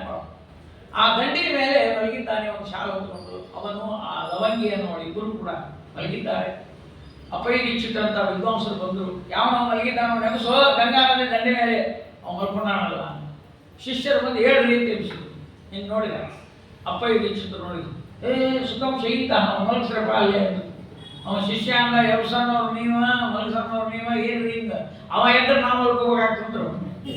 ಎಂದಕ್ಕೆಲ್ಲ ವ್ಯವಸ್ಥೆ ಮಾಡಿ ಎಲ್ಲ ಗ್ರಂಥಗಳು ಖಂಡನ ಮಾಡಿದ್ದಾನೆ. ಆದ್ದರಿಂದ ಅವ್ರು ಮಲ್ಕೊಳ್ಳಿ. ಆ ಜಗನ್ನಾಥ ಮಲಗಿಕೊಂಡ್ರೆ ಮಲ್ಕೊಳ್ಳಿ, ಆದರೆ ಗಂಗಾದೇವಿ ಹೆಸರಿದ್ದಾಳೆ ಅನ್ನೋ ಜ್ಞಾನ ಬರಲಿ ಅವರಿಗೆ. ಜಾಗೃತಿ ಜಾಹ್ನವಿ ಜನನಿ, ಆ ಜನನಿ ತಾಯಿ ಆಗಿರ್ತಕ್ಕಂಥ ಗಂಗಾ ಇವನನ್ನು ಉದ್ಧಾರ ಮಾಡಲಿಕ್ಕೆ ಅವಳು ಜಾಗೃತಿಯಾಗಿದ್ದಾಳೆ ಅಂತ ಈ ರೀತಿಯಾಗಿ ಹೇಳಿದ ತಕ್ಷಣ ಅದು ಕಿವಿಗೆ ಬಿತ್ತು ಅವನಿಗೆ. ಪರಿಪಕ್ವ ಕಾಲ ಬಂದಾಗ ಮನುಷ್ಯನಿಗೆ ಒಂದು ಭಾವ ಪ್ರಪಂಚ ಬರ್ತದೆ, ಇಲ್ಲ ಬರೋದೇ ಇಲ್ಲ. ಪರಿಪಕ್ವ ಕಾಲ ಬರಬೇಕು. ಅದು ಯಾವುದೇ ಮಾತಾಗಿದೆ, ಗೋವಿಂದ ನಮೋ ಗೋವಿಂದ ನಮೋ ಗೋವಿಂದ ನಾರಾಯಣ ಗೋವರ್ಧನ ಗಿರಿಯ ನೆತ್ತಿದ ಗೋವಿಂದ ಅರಣ್ಯಕಾಚಾರ್ಯರು ಅಡವಿ ಸ್ವಾಮಿಗಳಿದ್ದಾರಲ್ಲ, ಅವರು ಅಡವಿ ಸ್ವಾಮಿಗಳಾಗಲ್ಲ, ಮೊದಲು ಒಡವಿ ಆಚಾರ್ಯರಿದ್ರಿ. ಅಂದ್ರೆ ಮೈ ತುಂಬ ಬಂಗಾರ ಹಾಕೊಂಡು ಸುಧಾ ಪಂಡಿತರು, ಒಳ್ಳೆಯ ಪಂಡಿತರು ಮೇಲೆ ಎಲ್ಲ ಜನ ಕೊಟ್ಟೆ ಕೊಟ್ಟಿದ್ರು, ಮೈ ತುಂಬ ಬಂಗಾರ ಹಾಕೊಂಡಿದ್ರು, ಮನೆಯಲ್ಲಿ ವಸ್ತು ಒಡವೆ ರೇಷ್ಮೆ ಬಟ್ಟಿ ಧೋತ್ರ ಎಲ್ಲ ಇತ್ತು. ಹೆಂಡತಿ ಬಹಳ ಹಳ್ಳಿ ಆಕೆ ಏನೋ ಒಂದು ಆಲಸ್ಯ ಆಗಿದೆ ಅಂತ ಮನಸ್ಸಿನ ಮೇಲೆ ಮಲ್ಕೊಂಡಿದ್ರು, ಕಾಲು ಒತ್ತುತ್ತಾ ಇದ್ದಾರೆ. ಆ ಸಂದರ್ಭದಲ್ಲಿ ದಾಸಯ್ಯ ಒಂದು ಹಾಡಿ ಬಿಡ್ಬೇಕಾ? ಪುರಂದಾಸರ ಹಾಡಿದ್ದಲ್ಲ, ಪುರಂದಾಸರ ಹಾಡನ್ನು ಯಾರೋ ದಾಸಯ್ಯ ಹಾಡಿದ್ದು. ಪರಿಣಾಮ ಪುರಂದಾಸರೇ ಒಂದು ಹಾಡಕ್ಕಂತಿಲ್ಲ ನಮ್ಮಲ್ಲಿ. ಯಾರ ಬಾಯಿಂದ ದೊಡ್ಡವರ ಮಾತು ಬಂದ್ರು ಪರಿಣಾಮ. ಗೋವಿಂದ ನಮೋ ಗೋವಿಂದ ನಮೋ ಗೋವಿಂದ ನಾರಾಯಣ ಮಂಚಬಾರದು ಮಡದಿ ಬಾರಳು ಕದ್ದು ಕನ್ನಡಿ ಬಾರದು ಸಂಚಿತಾರ್ಥದ ದ್ರವ್ಯಬಾರದು ಮುಂಚೆ ಮಾಡಿ ಧರ್ಮವ. ಆ ಹಾಡು ಕೇಳಿ. ಅದನ್ನು ನಮ್ಮ ತಾತಂದಿರು ಅಂದ್ರೆ ನಮ್ಮ ಮಾತಾಮಹ ಕೊಪ್ಪಳದ ಗಿರಿಯಾಚಾರ್ಯ ನರಸಿಂಹದೇವರ ಅರ್ಚಕರು, ನಮ್ಮ ತಾತ ಅವರೊಂದು ಪದ್ಯ ಬರೆದಿದ್ದಾರೆ. ಮಂಚದೋಳ್ ಸುಖ ತಲ್ಪದಿ, ಮಂಚದೋಳ್ ಸುಖ ತಲ್ಪದಿ, ಪದವೊತ್ತುತ್ತಿರೆ ಮೃಗಲಾಂಛನ ಮುಖಿ ಸಹಿತರಿ. ಸನ್ಯಾಸ ಆಗಲಿಕ್ಕೆ ಹೆಂಡತಿ ಚಂದಿಲ್ಲ ಅಂತಲ್ಲ, ಚಂದ್ರಮುಖಿಯವಳು ಅವಳು ಬಿಟ್ಟಂಗೆ ಹೋಗಿದ್ದಾರೆ ಇವರು. ಬ್ರಾಹ್ಮಣ ಮದುವೆ ಆಗೋದೇ ಕಷ್ಟ, ಅದರಲ್ಲಿ ಚಂದಿದ್ದ ಹೆಂಡತಿ ಸಿಗೋದು ಕಷ್ಟ, ಅದರೊಳಗೆ ಕಾಲೊತ್ತು ಹೆಂಡತಿ ಸಿಗೋದು ಇನ್ನೂ ಪುಣ್ಯ. ಇವನ ಆಕಿನ ಕಾಲೊತ್ತು ನಾನು ಮಾಡ್ಕೊಂಡು ಪುಣ್ಯ ಕಟ್ಕೊಂಡು ಅಂತ. ಮಂಚದೋಳ್ ಸುಖ ತಲ್ಪದಿ, ಪದವೊತ್ತುತ್ತಿರೆ ಮೃಗಲಾಂಛನ ಮುಖಿ ಸಹಿತದಿ, ಪವಟಿಸಿರಲೊಂದಿನ ಕಿಂಚಿತ್ತೆಯ ಸ್ವಾಸ್ಥ್ಯದಿ, ಹರಿದಾಸ ಪಾಡಿದ ಮಂಚಬಾರದು ಮಡದಿ ಬಾರಳು ಮಂಚಬಾರದು ಮಡದಿ ಬಾರಳು ಮುಂಚೆ ಮಾಡಿರಿ ಧರ್ಮವೆಂಬುವ ಕಿಂಚಗೀತೆಯ ಕೇಳಿದೊಡನೆ ಪ್ರಪಂಚ ಸುಖವನ್ನು ತ್ಯಜಿಸಿ ಹೊರಟರ ಸ್ಮರಿಸೋ ಸಂತತ ಮಾನವ. ಗುರು ವಿಷ್ಣು ತೀರ್ಥರ ಸ್ಮರಿಸೋ ಸಂತತ ಮಾನವ. ಇದು ವೈರಾಗ್ಯ ಅಂದ್ರೆ ಪರಿಪಕ್ವ ಕಾಲ ಬಂದಿತ್ರಿ. ಅದೇ ಹಾಡು ರಗಡ ಹಾಡ್ತೀವಿ ನಾವು. ಏಕಾದಶಿ ಜಾಗರಣಿ ಬೆಳತನಕ ವೈರಾಗ್ಯದ ಹಾಡಿರ್ತೀವಿ, ಮತ್ತೆ ಮುಂಜಾನೆ ನಿಂತ್ಕೊಳ್ಳೋದು ದಾಸ್ಯ ಹೋಗಿ ಬಿಡ್ತೀವಿ ನಾವು.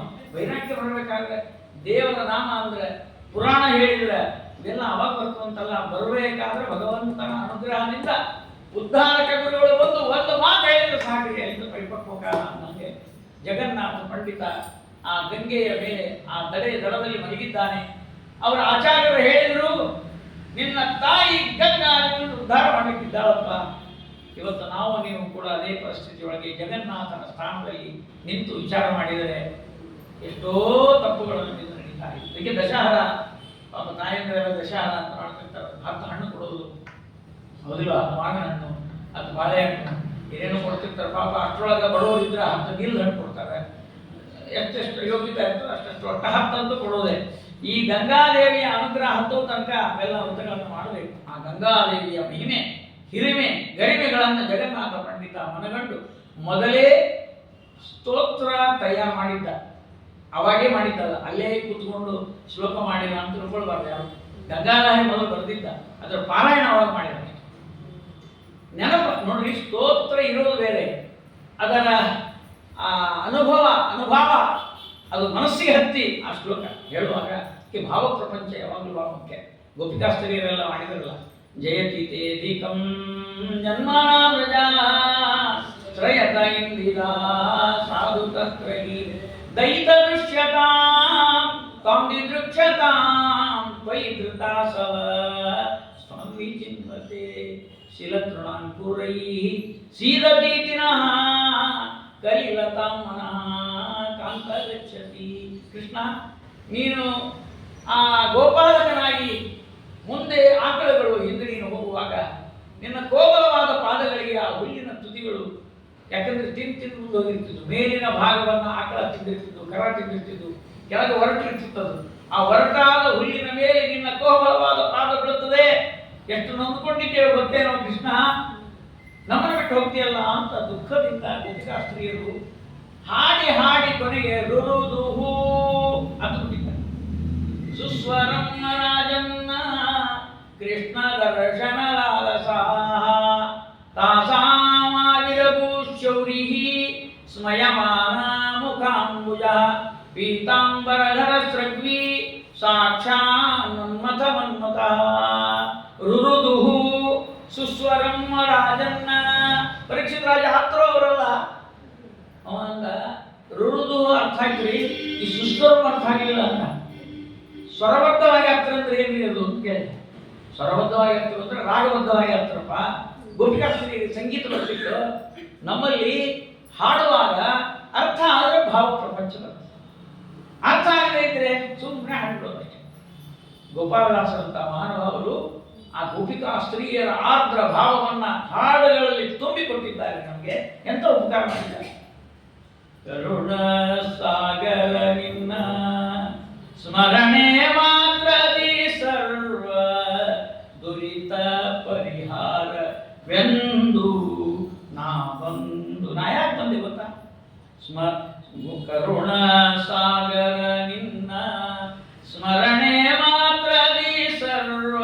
ಏನು ಮಾಡೋದು ಬೇಕಾಗಿಲ್ಲ, ಸ್ಮರಣೆ ಮಾಡಿದರೆ. ಮಧ್ವಾಚಾರ್ಯ ಹೇಳಿದರು, ಸ್ಮರಣೆ ಮಾಡಿದರೆ ಅಲ್ಲ ಅಂತ. ಸ್ವಲ್ಪ ಗೋಪಾಲದಾಸಕ್ಕಿಂತ ಸ್ವಲ್ಪ ಎತ್ತರಕ್ಕೆ ಹೇಳ್ತಾರೆ. ಯತತೋಪಿ ಹರೇ ಪದ ಸಂಸ್ಮರಣೆ ಸಕಲಂ ಯಗಮಾಶುಲಯಂ ವೃಜತಿ. ಸ್ಮರಣೆ ಮಾಡಿದ್ರಲ್ಲ, ಸ್ಮರಣೆ ಮಾಡುವುದಕ್ಕೆ ಪ್ರಯತ್ನ ಮಾಡಿದ್ರೆ ಪಾಪ ಹೋಗ್ತಾವ. ಯತತೋಪಿ ಹರೇ ಪದ ಸಂಸ್ಮರಣೆ, ಇನ್ನು ಸ್ಮರಣೆ ಮಾಡಿದಂತೂ ಮುಕ್ತಿನೇ ಅಂತ. ಕರುಣ ಸಾಗರ ನಿನ್ನ ಸ್ಮರಣೆ ಮಾತ್ರದಿ ಸರ್ವ ದುರಿತ ಪರಿಹಾರವೆಂದು ನಾ ಬಂದು ಮೊರೆ ಹೊಕ್ಕ ಮ್ಯಾಲಿನ್ನು ಪೊರೆಯಬೇಕಲ್ಲದೆ ಜರಿದು ನೀ ದೂರ ನೋಡುವರೇ ಮೂರಾರೇ ಮರುತಾಂತರ್ಗತ ಗೋಪಾಲ ವಿಠಲ. ಈ ಶರೀರ ನಿನ್ನ ಚರಣ ಕಪ್ಪಿಸಿದೆನು, ಸರಿ ಬಂದದ್ದು ಮಾಡೋ ಬಿರುದು ನಿನ್ನದು ದೇವ, ಸರಿ ಬಂದದ್ದು ಮಾಡೋ ಬಿರುದು ನಿನ್ನದು ದೇವ.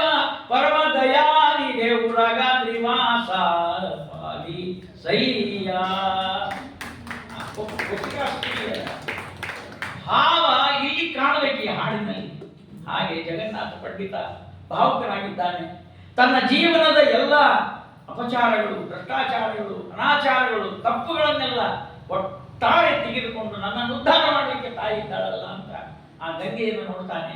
ಎದ್ದು ಕೂತ ಸಮೃದ್ಧಂ ಸೌಭಾಗ್ಯಂ ಸಕಲ ವಸುಧಾಯ ಕಿಮಪಿ ತನ್ ಮಹೇಶ್ವರ್ಯಂ ಲೀಲಾ ಜನಿತ ಜಗತಃ ಖಂಡಪರಶೋ ಶ್ರುತೀನಾಂ ಸರ್ವಸ್ವಂ ಸುಕೃತಮಥ ಮೂರ್ತಂ ಸುಮನಸಾಂ ಸುಧಾ ಸೌಂದರ್ಯಂತೆ ಸಲಿಲಮ ಶಿವಂ ನಶ್ಯಮಯತು ದರಿದ್ರಾಣಾಂ ದೈನ್ಯಂ ದುರಿತಮತ ದುರ್ವಾಸನ ಹೃದಾಂ ಧೃತಂ ದೂರಿ ಕುರುವನ್ನ ಸಕೃದಪಿ ಗತೋ ದೃಷ್ಟಿಧರಣಿಂ. ಗಂಗಾ ಕೇಳ್ತಾ ಇದ್ದಾಳೆ, ಜಗನ್ನಾಥ ನನ್ನ ಹತ್ರ ಯಾಕೆ ಬಂದಿದೆ? ಅವ್ವ ನಿನ್ನ ಹತ್ರ ಬಂದಿದ್ದೇನೆ.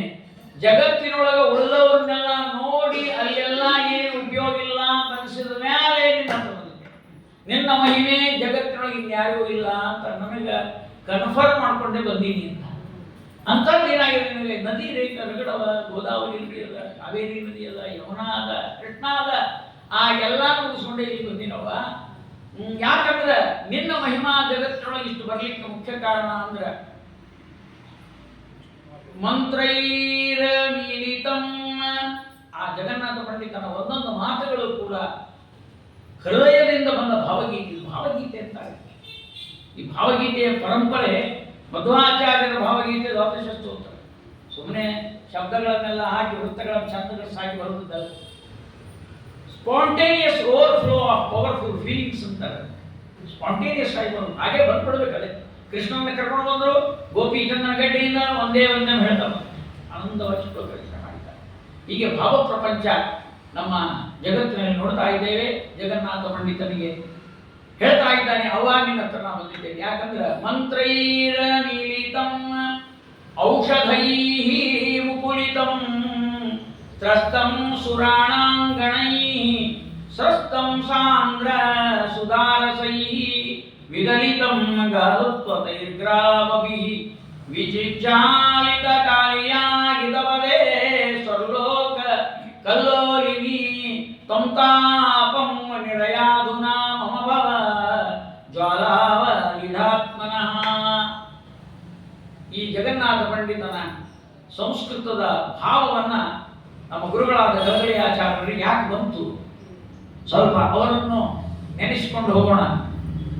ಗಲಗಲಿಯೊಳಗೆ ಕೃಷ್ಣಾ ನದಿಯೊಳಗೆ ಗಂಗಾ ಬಂದಿತ್ತು, ಕನ್ಯಾಗತ.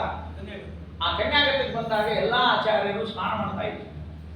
ಆ ಆಚಾರ್ಯರ ಎಲ್ಲರ ಮುತ್ತೈದೆಯರ ತಲೆ ಮೇಲೆ ಗಂಗಾ ಹೋಗ್ತಾ ಇದ್ದ ಪ್ರವಾಹ, ಎಲ್ಲರ ತಲೆ ಮೇಲೆ ಹಂಗ ಹೋಗ್ತಿದ್ದು. ಈ ನಮ್ಮ ಗುರುಗಳು ಹಿಂಗೆ ಮುಣಿಗಿ ಹೇಳಬೇಕಾದ್ರೆ ಗಂಗಾ ನದಿ ತಲೆ ಮೇಲೆ ಬಂದ್ಕೊಂಡು 2 ನಿಮಿಷ ನಿಂತಂತ. ಯಾಕಂದ್ರೆ ಈ ಬ್ರಾಹ್ಮಣನ ತಲೆಯೊಳಗೆ ಹೋದ್ರೆ ಬಾಯೊಳಗೆ ಬರ್ತೀನಿ ಅಂತ ಗ್ಯಾರಂಟಿ ಆಗಿತ್ತು. ಆಚಾರ್ಯ ಹೇಳ್ತಾರೆ, ಭಾವ ಗಂಗೆ ಕನ್ಯಾಗತೆಂದು ಕನ್ನಡದ ನಾಡ ನುಡಿಗೆ ಹದುಳವೆಂದು ನನ್ನ ಮಿದುಳ ನೆಪವು ಧುಮುಕಿದಳು ಎಲ್ಲ ಕಡೆಗೆ. ನನ್ನ ಮಿದುಳಿನ ಆ ಒಳಗೆ ತಡಸಲು ಏನಿದೆ, ಗಂಗಾ ಕೆಳಗೆ ಇಳಿದ್ಬಿಟ್ಟಿದ್ದಾಳೆ ಒಳಗೆ. ಆದ್ದರಿಂದ ನನ್ನ ಭಾವ ತುಂಬಿ ಎದೆಯಿಂದ ಆ ಅಕ್ಷರಗಳೆಲ್ಲ ಹೊರಗೆ ಬಂದು ಎನ್ನ ಮುಖವನ್ನೇ ಗೋಮುಖವನ್ನಾಗಿ ಮಾಡಿಕೊಂಡು ಗಂಗಾ ಬಂದಿದ್ದಾಳೆ. ಅದೇ ಗಂಗಾಧರಿ ಅಂತ ಆಚಾರ್ಯರು ಹೇಳ್ತಾ ಇದ್ದಾರೆ. ಆ ತಾಯಿಯನ್ನ ಕನ್ನಡದಲ್ಲಿ ವರ್ಣನೆ ಮಾಡ್ತಾ ಇದ್ದಾರೆ ಆಚಾರ್ಯ. ಸಂಸ್ಕೃತ ನಮಗೆ ಸ್ವಲ್ಪ ಅರ್ಥ ಆಗೋದು ಕಷ್ಟ ಅಂತ ಮಾತೃಭಾಷೆಯಲ್ಲಿ ಕೊಟ್ಟ ಭಗೀರಥ ರಾಜ, ಅದಕ್ಕೆ ಇನ್ನೂ ಒಂದು ಕಾರಣ ಹೇಳಿಬಿಡ್ತೇನೆ. ಧಾರವಾಡದಲ್ಲಿ ಬೇಂದ್ರೆಯವರು ಮೇಘದೂತ ಕಾವ್ಯವನ್ನ ಕನ್ನಡಕ್ಕೆ ಇಳಿಸಿದ್ರು. ಆಚಾರ್ಯರು ಒಮ್ಮೆ ಆ ಕಾರ್ಯಕ್ರಮಕ್ಕೆ ಹೋದಾಗ ಜಯರಾಮಾಚಾರ್ಯ ಅಂತ, ಮಳಗಿ ಜಯರಾಮಾಚಾರ್ಯ ಅಂತ ಗದಗದಲ್ಲಿ ಇವರು ನಿಂತರು. ಇವರು ಬಸ್ನಲ್ಲಿ ಹೋಗುವಾಗ ಹೇಳಿದರು, ಬೇಂದ್ರೆಯವರ ಮೇಘದೂತ ಕಾವ್ಯದಂತೆ ನೀವು ಯಾಕೆ ಬರಿಬಾರದು ಗಂಗಾಧರಿ ಅಂತ ಹೇಳಿದರು. ಇವತ್ತು ಆ ಜಯರಾಮಾಚಾರ್ಯ ನೆನೆಸ್ಬೇಕು ನಾವು ಗಂಗಾಧರಿ. ಅವ್ರದ್ದೇನಾಯ್ತು, ಆಚಾರ್ಯರು ಜಗನ್ನಾಥ ಪಂಡಿತನನ್ನು ಕನ್ನಡಕ್ಕೆ ಇಳಿಸ್ಬೇಕಾದ್ರೆ ಭಗೀರಥನ ಪ್ರಯತ್ನ ಇರಬೇಕು, ಜಗನ್ನಾಥನ ಪ್ರತಿಭೆ ಇರಬೇಕು. ಅವೆರಡೂ ನನಗಿಲ್ಲ. ಆ ಗಂಗಾಧರಿ ಇಳಿಸ್ಲಿಕ್ಕೆ ಹೋಗಿ ನಾನೇ ಪಾತಾಳಕ್ಕೆ ಇಳಿತೀನಿ ಅಂತ ಆಚಾರ್ಯ. ಆದರೂ ಗುಂಗು ಬಿಡಲಿಲ್ಲ. ತಲೆಯಲ್ಲಿ ಶಬ್ದಗಳು, ಆ ಭಂಡಾರ ಬರ್ತಾ ಇತ್ತು. ಒಂದು ಸ್ವಲ್ಪ ದಿವಸಗಳಲ್ಲಿ, ಒಂದು ವಾರ, ಒಂದು 10 ದಿವಸದಲ್ಲೇನೆ ಈ ಗಂಗಾಧರಿ ಅನುವಾದ ಮಾಡಿ ಭಾಳ ತಗೊಂಡಿಲ್ಲ ಅವರು. ಯಾಕಂದ್ರೆ ನಮ್ಮ ಗುರುಗಳಿಗೆ ಕೂತಲ್ಲಿ 60-70 ಶ್ಲೋಕ ರಚನೆ ಮಾಡ್ತಿದ್ರು, ಲೀಲಾಜಾಲವಾಗಿ ರಚನೆ ಮಾಡ್ತಾ ಇದ್ರು. ಅಂತಹ ಸಂಸ್ಕೃತ ವಿದ್ವಾಂಸರು. ಕನ್ನಡ ಓದಿಲ್ಲ ಅವರು, ಬಹಳ ಸಂಸ್ಕೃತ ಭಾಳ ಓದ್ಯಾರ ಅವರು ಜೀವನದೊಳಗೆ. ಆದರೆ ಕನ್ನಡ ಎಷ್ಟು ಸರಸವಾಗಿ ಬಂತು ಅಂದರೆ ಆ ಬೇಂದ್ರೆಯವರ ಧಾಟಿಯನ್ನು ತಗೊಂಡಿದ್ದಾರೆ. ಬೇಂದ್ರೆಯವ್ರದ್ದು ಒಂದು ಪದ್ಯ ಹೇಳೋಣ. ಯಕ್ಷನ ಪತ್ನಿಯಾದ ಯಕ್ಷಿಣಿ ತನ್ನ ಮನೆಯಲ್ಲಿ ಕುಳಿತುಕೊಂಡಾಗ ದುಃಖದಿಂದ ಇದ್ದಾಳೆ. ಯಕ್ಷ ದೂರ ಇದ್ದಾನೆ. ಮೇಘ ಕೇಳ್ತಾನೆ, ನನ್ನ ಪ್ರಿಯತಮೆಯ ಮನೆಗೆ ನೀನು ಹೋಗಬೇಕು. ಅವನು ಹೇಳ್ತಾ ಇದ್ದಾನೆ, ನಾನು ಹೆಂಗೆ ಗೊತ್ತಿರಲಿ ಅವ್ರು ಯಾರು ಏನು ಅಂತ ಹೆಂಗೆ ಗೊತ್ತಾಗಬೇಕು ನನಗೆ ಅಂತಂದಾಗ ಅವಳು ಹೆಂಗೆ ಕೂತಿರ್ತಾಳೆ ಅದನ್ನು ಚಿತ್ರಣ ಕೊಟ್ಟಿದ್ದಾರೆ, ಬೇಂದ್ರೆಯವರು ಕೊಟ್ಟಿದ್ದಾರೆ. ಅಂದ್ರೆ ಕಾಳಿದಾಸನ ಶ್ಲೋಕದ ಅನುವಾದ. ಅತ್ತು ಅತ್ತು ಮತ್ತತ್ತು ಪತಿ ಇಲ್ಲದೆ ಇದ್ದಾಗ ಹೆಂಡತಿಯಾದವಳ ಸ್ಥಿತಿ ಆಗಿರ್ತದೆ. ಅತ್ತು ಅತ್ತು ಮತ್ತತ್ತು ಕೆದರಿಕೊಂಡಿರುವುದು ಕಣ್ಣ ಪೊಗರು. ಇಲ್ಲೆಲ್ಲ ಕಪ್ಪಾಗಿತ್ತಂತೆ. ಅತ್ತು ಅತ್ತು ಮತ್ತತ್ತು ಕೆದರಿಕೊಂಡಿರುವುದು ಕಣ್ಣ ಪೊಗರು, ಬೆಚ್ಚ ನುಸಿರ ನುಂಡುಂಡು ಸೊಪ್ಪೆಯಾಗಿರುವುದು ತುಟಿಯ ಚಿಗುರು. ಇದೇನಲ್ಲ, ಅದು ರಸಮಯವಾಗಿತ್ತು, ಒಣಗಿ ಹೋಗ್ಬಿಟ್ಟಿತ್ತಂತ, ಸೊಪ್ಪೆ ಆಗಿಬಿಟ್ಟಿತ್ತು. ಗಲ್ಲದಲ್ಲಿ ಕೈ ಯಾವ ಇಟ್ಕೊತೀರಿ, ತ್ರಾಸಾದಾಗ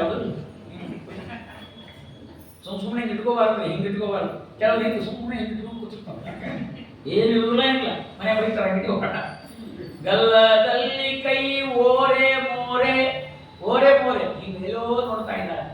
ಗಲ್ಲದಲ್ಲಿ ಕೈ ಓರೆ ಮೋರೆ ನಿಡಿಬೂದಲುದ್ದ ಚಿಂತೆ. ಆ ಕೂದ ಎಷ್ಟು ಉದ್ದದ ಅಷ್ಟು ಚಿಂತೆ ಅದು, ಕೂದು ಎಷ್ಟವ ಅಷ್ಟು ಚಿಂತೆವಂತ. ಗಲ್ಲದಲ್ಲಿ ಕೈ ಓರೆ ಮೋರೆ ನಿಡಿಬೂದಲುದ್ದ ಚಿಂತೆ. ಆ ಮೋಡದಲ್ಲಿ ತಾ ಮುಸುಕಿದ ದೀನ ಚಂದ್ರನಂತೆ. ಮೋಡದಲ್ಲಿ ಅಡಗಿದ ದೀನನಾದ ಹೀನನಾದ ಚಂದ್ರ ಹೇಗೆ ಕಳಹೀನಾಗಿರ್ತಾನೆ ಹಾಗೆ ನನ್ನ ಪ್ರಿಯತಮ ಇರ್ತಾಳೆ, ಅವಳೇ ನನ್ನ ಹೆಂಡತಿ ಕೂರ್ತೀನಿ ಅಂತ. ಬೇಂದ್ರೆಯವರ ಅನೇಕ ಪದ್ಯಗಳಿವೆ, ಅದರಲ್ಲಿ ನನಗೆ ಇಳಿಸಿದ ಈ ಪದ್ಯವನ್ನು ತಮ್ಮ ಮುಂದೆ ಹೇಳಿದ್ದೇನೆ. ಆಚಾರ್ಯರು ಇದನ್ನೇ ಅನುಕರಣೆ ಮಾಡಿ ಮೇಘ ರಗಳೆ ಅಂತ, ಇದು ಶಬ್ದ ವೃತ್ತದಲ್ಲಿಲ್ಲ, ಇವೆಲ್ಲ ಸಾಹಿತ್ಯದಲ್ಲಿ ವೃತ್ತ ಹೊಂದಿಲ್ಲ. ಇದು ಮೇಘರಗಳೆ ಅಂತ ಹೊಸ ರಗಳೆ, ಮೇಘದೂತಕ್ಕಾಗಿ ಬೇಂದ್ರೆಯವರು ಕಂಡುಕೊಂಡ ರಗಳೆ. ಆ ರಗಳೆಯನ್ನು ನಮ್ಮ ಆಚಾರ್ಯರು ಗಂಗಾಧರಿ ಬೆಳೆಸಿಕೊಂಡಿದ್ದಾರೆ. ಆಚಾರ್ಯ ಹೇಳ್ತಾ ಇದ್ದಾರೆ, ಮತ್ತು ಜಗನ್ನಾಥ ಪಂಡಿತ ಆಚಾರ್ಯರ ಸಮಸಮವಾಗಿರ್ತಕ್ಕಂಥ ಕನ್ನಡ ಸಂಸ್ಕೃತದ ಒಂದು ಅದ್ಭುತವಾದ ಪ್ರವಾಹವನ್ನ, ಎರಡು ಗಂಗಾ ಇಲ್ಲಿ, ಒಂದು ಗಂಗಾ ಸಂಸ್ಕೃತ, ಇನ್ನೊಂದು ಗಂಗಾ ಕನ್ನಡ, ಎರಡೂ ಗಂಗೆಗಳನ್ನು ನಾವು ತಗೊಂಡು ಹೋಗುವಂತಹ ಪ್ರಯತ್ನ ಮಾಡೋಣ. ಮಂತ್ರೈರವಿರಿತಂ ಔಷಧೈಃ ಮುಕುಲಿತಂ ಸ್ರಸ್ತಂ ಸುರಾಣಾಂಗಣೈಃ. ಆ ಕವಿ ಹಾಗೆ ಹೇಳಿದ್ರೆ ಆಚಾರ್ಯ ಅಂತಾರೆ, ಮಂತ್ರ ತಂತ್ರ ಸುರ ಸಂತರೆಲ್ಲ ನಿಂತಿಹರು ಆಗಿ ಕಲ್ಲ. ಈ ಮಂತ್ರ ತಂತ್ರ, ಈ ನಮ್ಮಲ್ಲಿ ಯಂತ್ರ ಮಂತ್ರ ತಂತ್ರ ಮೂರು ಶುರುವಾಗ್ಯಾವ. ಮೊದಲು ಮಂತ್ರ ಇವೇ ಇತ್ತು, ಮಂತ್ರದಿಂದ ಏನು ಬೇಕಾದ್ರೆ ತರ್ತಿದ್ರು, ಹಾಲು ಬೇಕೋ ಕಟ್ಟಿಗೆ ಬೇಕು ಏನ್ ಬೇಕಾದ್ರೆ ಮಂತ್ರ ಹೇಳಿ ಮಾಡ್ಬಿಡ್ತಿದ್ರು ಅವ್ರು ಕೃತ ಯುಗದಲ್ಲಿ. ಈಗ ಹಂಗಿಲ್ಲ, ತಂದಿಡಬೇಕಾಗ್ತದೆ ಅಷ್ಟೇ. ಮಂತ್ರ ತಂತ್ರ ಅಂದ್ರೆ ಮಾಡೋದು, ನಾವು ಪಂಚಾಮೃತ ಹಾಕ್ತೀವಲ್ಲ ಅದು ತಂತ್ರ. ಸಂಧ್ಯಾವಂದಲಿ ಕೈವಾಯ್ಸ ಹಣಾಯ್ಸ ಮಲವಾಯ್ಸ, ಇದು ತಂತ್ರ. ಇದಕ್ಕೇನು ಮತ್ತೇನು ಎಕ್ಸ್ಪ್ಲೇನ್ ಮಾಡಿ ಯಾರು ಕೇಳೋಲ್ಲ. ಆಚಾರ 3 ಸಲನೇ ಹಾಕ್ಬಿಡಿಬೇಕು, 24 ಸಲ ಹಾಕ್ಬಿಡಿಗೆಲ್ಲ ಕೇಳೋಲ್ಲ. ತಂತ್ರ ಅಷ್ಟೇ. ಆ ತಂತ್ರ ಸಾರದಲ್ಲಿ ಕೆಲವು ವಿಧಾನಗಳನ್ನು ಹೇಳಿದ್ದಾರೆ, ತಂತ್ರಗಳನ್ನು ಹೇಳಿದ್ದಾರೆ. ಅದಕ್ಕೆ ಮಂತ್ರ ತಂತ್ರ ಸುರ ಸಂತರೆಲ್ಲ. ಇನ್ನೊಂದು ಯಂತ್ರ ಬಂದ್ಬಿಟ್ಟದ್ರಿ, ಬಟನ್ ಹಾಕೋದು. ಈ ವಾದ್ಯ ಮಾಡಿಸ್ತಾರೆ ಮನೆಯೊಳಗೆ, ಗುಡಿಯೊಳಗೆ ಇಟ್ಬಿಟ್ಟಿರ್ತಾರೆ, ಕೊಟ್ಟು ದಾನ ಕೊಟ್ಬಿಡ್ತಾರೆ. ಹಿಂಗೆ ಬಟನ್ ಕೊಡ್ತಾರೆ. ಅದೇನೋ ಒಂದು ಪದ್ಧತಿ ಬಂದದ. ಕುಷ್ಟಿಗೆ ಒಳಗೆ ಒಬ್ಬರಿಗೆ ಕೊಟ್ಟಿದ್ರಿ ದಾನ, ಅಲ್ಲಿ ಗುಡಿ ಒಳಗೆ ರಾಯಪುರದಾಗ. ಅದೇನಾಗಿದೆ, ಕರೆಂಟು ಕೊಟ್ಟಿದ್ರು. ಆ ಸಂದರ್ಭದಲ್ಲಿ ಎಲ್ಲ ಮಾಡ್ಕೊಂಡಾಗ ರಾತ್ರಿ 2 ಗಂಟೆಗೆ ಕಳೆದು ಬಂದ. ಕಳ್ಳರು ಬಂದು ಬಟನ್ ಹೊತ್ತು ಬಂದಾಗ ಆ ಬಟನ್ ತಿಂತಾರೆ. ಓಣೆಗೆ ರಾಯ ಮಾಡ್ತಾರೆ, ಯಾವಪ್ಪ ಅಂತ ಹೇಳಿದ್ರು ಹೊಡೆದ್ಬಿಟ್ರು ಅವರು. ಅದಕ್ಕೆ ಉಪಯೋಗ ಆಯ್ತು. ಈಗ ತಂತ್ರ ಮಂತ್ರ ಯಂತ್ರ ಎಲ್ಲ ಶುರುವಾಗ್ಯಾವ ಈಗ. ಇಲ್ಲಿ ಮಂತ್ರ ತಂತ್ರ ಜಗನ್ನಾಥ ಹೇಳ್ತಾರೆ, ನಿನ್ನ ಹತ್ರ ಯಾಕೆ ಬಂದಿದ್ದೇನೆ ಅಂದ್ರೆ ಅವೆಲ್ಲ ನಿಂತುಬಿಟ್ಟಾವ. ಮಂತ್ರ ತಂತ್ರ ಸುರ ಸಂತರೆಲ್ಲ ನಿಂತಿಹರು ಆಗಿ ಕಲ್ಲ. ದೇವ್ರ ಕಲ್ಲಾಗಿ ನನ್ನ ಪಾಲಿಗೆ ಅಂತ ಜಗನ್ನಾಥ ಪಂಡಿತ. ಈ ದೇವರೆಲ್ಲ ಯಾಕೆ ಕಲ್ಲಾಗಿರ್ಬೇಕಂದ್ರೆ, ನೀವು ಉದ್ಧಾರ ಮಾಡಲಿಕ್ಕೆ ನಮ್ಮ ಕಡೆಗೆ ಸಾಧ್ಯ ಇಲ್ಲ ಅಂತ ಕಲ್ಲಾಗಿರ್ತಾನೆ. ಕೆಲವರು ಅಂತಿರ್ತಾರೆ, ಆ ಹುಡುಗನ ಸಲುವಾಗಿ ನಾನು ಕಲ್ಲಾಗಿಬಿಟ್ಟಿದ್ರಿ, ತಲೆ ಕೆಡಿಸೋದು ಬಿಟ್ಬಿಟ್ಟಿದ್ದೀನಿ ಅಂತಾರಲ್ಲ. ಹಂಗೆ ನನ್ನಂತಹ ಭ್ರಷ್ಟನಾದಂತಹ ಬ್ರಾಹ್ಮಣನನ್ನು ನೋಡಿ ಯಾರು ಉದ್ಧಾರ ಮಾಡಲಿಕ್ಕೆ ಆಗುವುದಿಲ್ಲ, ನಾವು ಕಲ್ಲಾಗಿದ್ದೀವಿ ಅಂತ ಅವರು ಅದಕ್ಕೆಲ್ಲ ಯಾರ ಅಂತ ಕವಿ ಕಲ್ಪನೆ ಮಾಡ್ತಾರೆ. ಮಂತ್ರ ತಂತ್ರ ಸುರ ಸಂತರೆಲ್ಲ ನಿಂತಿಯರು ಆಗಿ ಕಲ್ಲ. ಅಮೃತ ಹನಿಗೆ ಸಂಜೀವ ಮಣಿಗೆ ಮಣಿದಿಲ್ಲ ಮಾಡಿಸಿಲ್ಲ. ಇಂಥ ಘೋರ ಸಂಸಾರ ತಾಪ ದುರಿ ಕಡಿಮೆ ಮಾಡಿ ಕಾಯೇ. ಹಾವು ತುಳಿದ ತುಳಸಿಯನ್ನು ತಳೆದ ಹರಿಚರಣ ತೊಳೆದ ತಾಯೇ. ನಿನ್ನ ಮಹಿಮಾ ಇರೋದು ಅಲ್ಲಿ ಅಂತ. ಸಂಸಾರದ ಉರಿ ಏನಿದೆ ಇದು ಘೋರವಾದ ಉರಿ. ಇದನ್ನ ತಡ್ಕೊಳ್ಳಿಕ್ಕೂ ನನಗೆ ಆಗ್ತಾ ಇಲ್ಲ, ನೀನೇ ಅನುಗ್ರಹ ಮಾಡಬೇಕು. ತಾಯಿ ಬಿಡ್ತಾ ಇದ್ದ. ಭಾಗವತ ಸಪ್ತಮ ಸ್ಕಂದದಲ್ಲಿ ಪ್ರಹ್ಲಾದರಾಜರು ಒಂದು ಮಾತು ಹೇಳ್ತಾರೆ, ಸಂಸಾರ ಅಂದ್ರೆ ಏನು ಅಂತ ಅವ್ರ ಬಾಯಲ್ಲಿ ಕೇಳಬೇಕು. ಯಸ್ಮಾ ಪ್ರಿಯ ಪ್ರಿಯ ವಿಯೋಗ ಸುಯೋಗ ಜನ್ಮ ದುಃಖಾಗ್ನಿನ ಸಕಲ ಯೋನಿಷು ದೈತ್ಯಮಾನ. ಒಂದೇ ಮಾತಲ್ಲಿ ಹೇಳ್ತಾ ಇದ್ದಾರೆ. ನರಸಿಂಹದೇವರು ಕೇಳಿದ್ರು, ಪ್ರಹ್ಲಾದ ಏನ್ ಬೇಕು ನಿನಗೆ? ನನಗೆ ಒಂದೇ ಕೊಡ್ರಿ, ಸಂಸಾರ ಬೇಡ, ಯಾಕಂದ್ರೆ ಸಂಸಾರ ಬಹಳ ಘೋರದ. ಪ್ರಿಯರ ವಿಯೋಗ ಅಪ್ರಿಯರ ಸುಯೋಗವೇ ಸಂಸಾರ. ನಮಗೆ ಯಾರು ಬೇಕು ಅವ್ರ ಮನೇಲಿ ಇರುವುದಿಲ್ಲ, ಯಾರು ಬೇಡ ಅವ್ರ ಮನೆಗೆ ಇರ್ತಾರೆ. ಇವ್ರು ನೋಡಿದ ದುಃಖ, ಅವ್ರು ಹೋದ ದುಃಖ. ಈ ಮಗಳು ಹೊರಗೆ ಹೋಗ್ತಾರೆ, ಅದು ದುಃಖನೇ. ತಪ್ಪು ತಿಳ್ಕೋಬಾರ್ದು. ಸಸಿ ಮನೆಗೆ ಬರ್ತಾಳ ಅದು ದುಃಖನೇ. ಎಲ್ಲ ಸೊಸೆಯನ್ನು ಹಂಗೆ ಇರೋದಿಲ್ಲ. ಯಾರೋ ಅಜ್ಜಿ ಅನ್ನಂತ ಮಗಳು ಊರಿಗೆ ಹೊಂಟಿದ್ಲು. ಪಾಪ ಅಜ್ಜಿ 90 ವರ್ಷ, ಆಕೆ ಊರಿಗೆ ಹೊಂಟಿದ್ಲು, ಅಳ್ತಿದ್ಲಂತ. ಯಾರು ಯಾಕೆ ಅಳ್ತಿದ್ರು? ಮಗಳು ಊರಿಗೆ ಹೊಂಟಿ. ನಿನಗೆ 90, ಅಕ್ಕಿಗೆ 60, ಕಂಡಾಪಟ್ಟಿ ಮೊಮ್ಮಕ್ಕಳಾಗಿ ಇನ್ನೂ ಅಳ್ತಿಯಲ್ಲ ಬುದ್ಧಿ ಕರಳ. ನಮ್ಗೇನು ಅರ್ಥ ಆಗ್ತದ? ತಾಯಿ ಮಗಳು ಊರಿಗೆ ಹೊಂಟಾಳ, ಅಳ್ತಾ ಇದ್ದೀನಿ. ಇನ್ನೊಂದು 15 ದಿವಸ ಮಾತಾಡಿರ್ತಿದ್ರು. ಯಾಕಂದ್ರೆ ಸಸಿ ಊರಿಗೆ ಬರೋಕ್ಕಿಂತ. ಅದಕ್ಕೆ ನಮ್ಮ ಆಚಾರ್ಯ ಮೊದಲು ಬಹಳ ಸುಂದರವಾಗಿ ಹೇಳ್ಯಾರ. ತದಲಂಬ ಹುಲೋಕ ವಿಚಿಂತನಯ ಪ್ರವಣಂ ಕುರು ಮಾನಸಮೀಶ ಪದೇ. ತದಲಂ ಅಲಂದ್ರೆ ಸಾಕು. ಬಹುಲೋಕ ವಿಚಿಂತನಯ. ಬಹುಲೋಕ ಅಂದ್ರೆ ಆಳಲೋಕ ಅಂತ ಒಂದರ್ಥದ. ಇನ್ನೊಂದು ಅರ್ಥ ಮಾಡ್ಯಾರಿ ಪಂಡಿತರು. ಬಹು ಅಂದ್ರೆ ಹಿಂದಿ ಬಹು. ಬಹುಲೋಕ ಬಹು ಸಮಸ್ಯೆ ಆಗ್ತದೆ ನೋಡ್ರಿ ಈಗ. ಆದ್ರಿಂದ ಈ ಸಂಸಾರದ ಜಂಜಾಟದೊಳಗೆ ಬಿದ್ದು ಒದ್ದಾಡಿನಿ, ನನಗೆ ದಾಸ್ಯ ಯೋಗ ಕೊಡ್ರಿ ಅಂತ ಪ್ರಹ್ಲಾದರಾಜರು ಹೇಳ್ತಾ ಇದ್ದಾರೆ.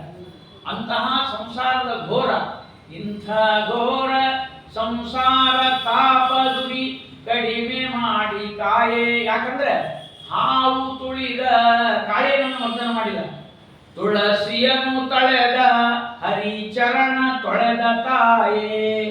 ಈ ತುಳಸಿಯನ್ನು ತಳೆದ ಅಂತ, ತುಳಿದ ಬ್ಯಾರೆ, ತಳೆದ ಬ್ಯಾರೆ, ತೊಳೆದ ಬ್ಯಾರೆ, 3 ಶಬ್ದ ಇಟ್ಟಾರ ಆಚಾರ. ಇಲ್ಲಿ ತಳೆದ ಅನ್ನೋದಕ್ಕೊಂದು ಸ್ವಾರಸ್ಯ ಹೇಳಿ ಆ ಗಂಗೆಯ ಮಹತ್ವವನ್ನ ಇಲ್ಲಿ ತಿಳ್ಕೊಳ್ಳೋಣ. ಏನಾಗಿದೆ ಅಂದ್ರೆ, ತ್ರಿವಿಕ್ರಮನಾಗಿ ವಾಮನ ಹೋಗಿ ತ್ರಿವಿಕ್ರಮನಾಗಿ ಬೆಳೆದು ಬ್ರಹ್ಮಾಂಡ ಕಟಾವನ್ನು ಭೇದನ ಮಾಡಿದ ಮೇಲೆ ಪರಮಾತ್ಮನ ಪಾದವನ್ನು ತೊಳೆದು ಗಂಗಾ ಇಳಿಲ್ಲಲ್ಲ, ಆವಾಗ ಬ್ರಹ್ಮದೇವರು ಕಮಂಡಲದಲ್ಲಿ ಆ ನೀರನ್ನು ತುಂಬಿಕೊಂಡು ಅದೇ ಗಂಗೆ ನೀರನ್ನೇ ತೆಗೆದುಕೊಂಡು ಪರಮಾತ್ಮನಿಗೆ ಪಾದ ಪ್ರಕ್ಷಾಳನೆ ಮಾಡಿ ತುಳಸಿ ಏರಿಸಿದ್ರು. ಆ ತುಳಸಿ ಏರಿಸಿದ್ರು ಅದು ಗಂಗಾ ನದಿ ಬಿಟ್ಟು ಇನ್ಯಾವ ನದಿಗೂ ಬರುವುದಿಲ್ಲ. ಭಾಗವತದಲ್ಲಿ ಹೇಳ್ತಾರೆ, ಮತ್ತೆ ಸುಮ್ಮನೆ ಏನು ಹೇಳೋದಲ್ಲ.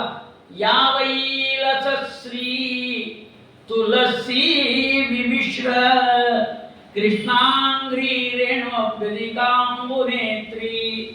ಯಾವೈಲಸ ಶ್ರೀ ತುಳಸಿ.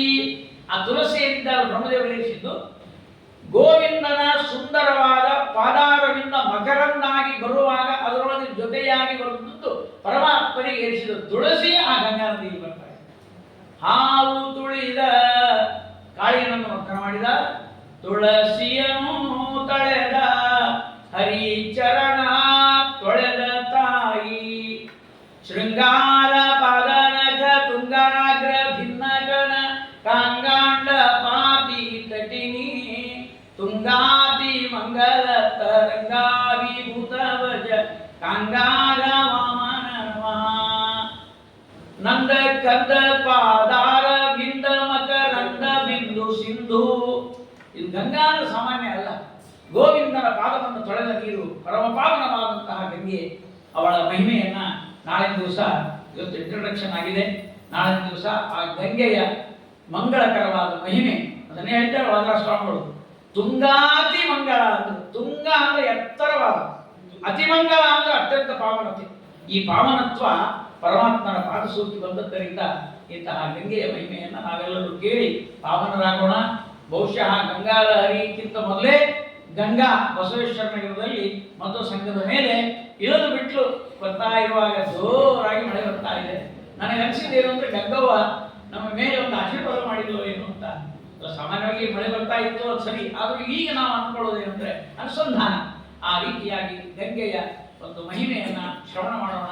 ಈ ಮಧ್ವ ಸಂಘದಲ್ಲಿ ಮಧ್ವಾಚಾರ್ಯರಿಗೆ ಪ್ರಿಯಳಾದ ಮಧ್ವಾಚಾರ್ಯ ತಂಗಿ ಅವಳು ಗಂಗಾ, ಆ ಪ್ರಿಯಳಾದ ಗಂಗೆಯನ್ನ ಕರ್ಕೊಂಡು ಬಂದದ್ದಕ್ಕೆ ಆಚಾರ್ಯ ಮಧ್ವರಿಗೂ ನಮ್ಮ ವಾಯುದೇವರಿಗೆ ಬಹಳ ಆನಂದ ಆಗಿದೆ ಅಂತ ಹೇಳ್ತಾ, ಇಲ್ಲಿಯ ಎಲ್ಲ ರಸಿಕ ವೃಂದ ಭಕ್ತ ವೃಂದಕ್ಕೆ ಅಭಿನಂದನೆಯನ್ನು ಹೇಳ್ತಾ, ನಾಳೆ ದಿವಸ ಸರಿಯಾಗಿ 6:30 ಮತ್ತು ಮುಗಿಸುವುದು ಕೂಡ 7:30 ಅಂತ ಸಮಯ ಪಾಲನೆ ಮಾಡೋಣ. ಇವತ್ತು ಮೊದಲನೇ ದಿವಸ ಸ್ವಲ್ಪ ಹೆಚ್ಚು ಸಮಯ ತಗೊಂಡಿದ್ದೇನೆ, ಆದ್ದರಿಂದ ತಾವೆಲ್ಲರೂ ಕೂಡ ಅಭಿಮಾನದಿಂದ ಇದನ್ನು ಸ್ವೀಕರಿಸಬೇಕು ಅಂತ ಹೇಳ್ತಾ ಶ್ರೀಕೃಷ್ಣಾರ್ಪಣಮಸ್ತು. ಶ್ರೀಮಂತ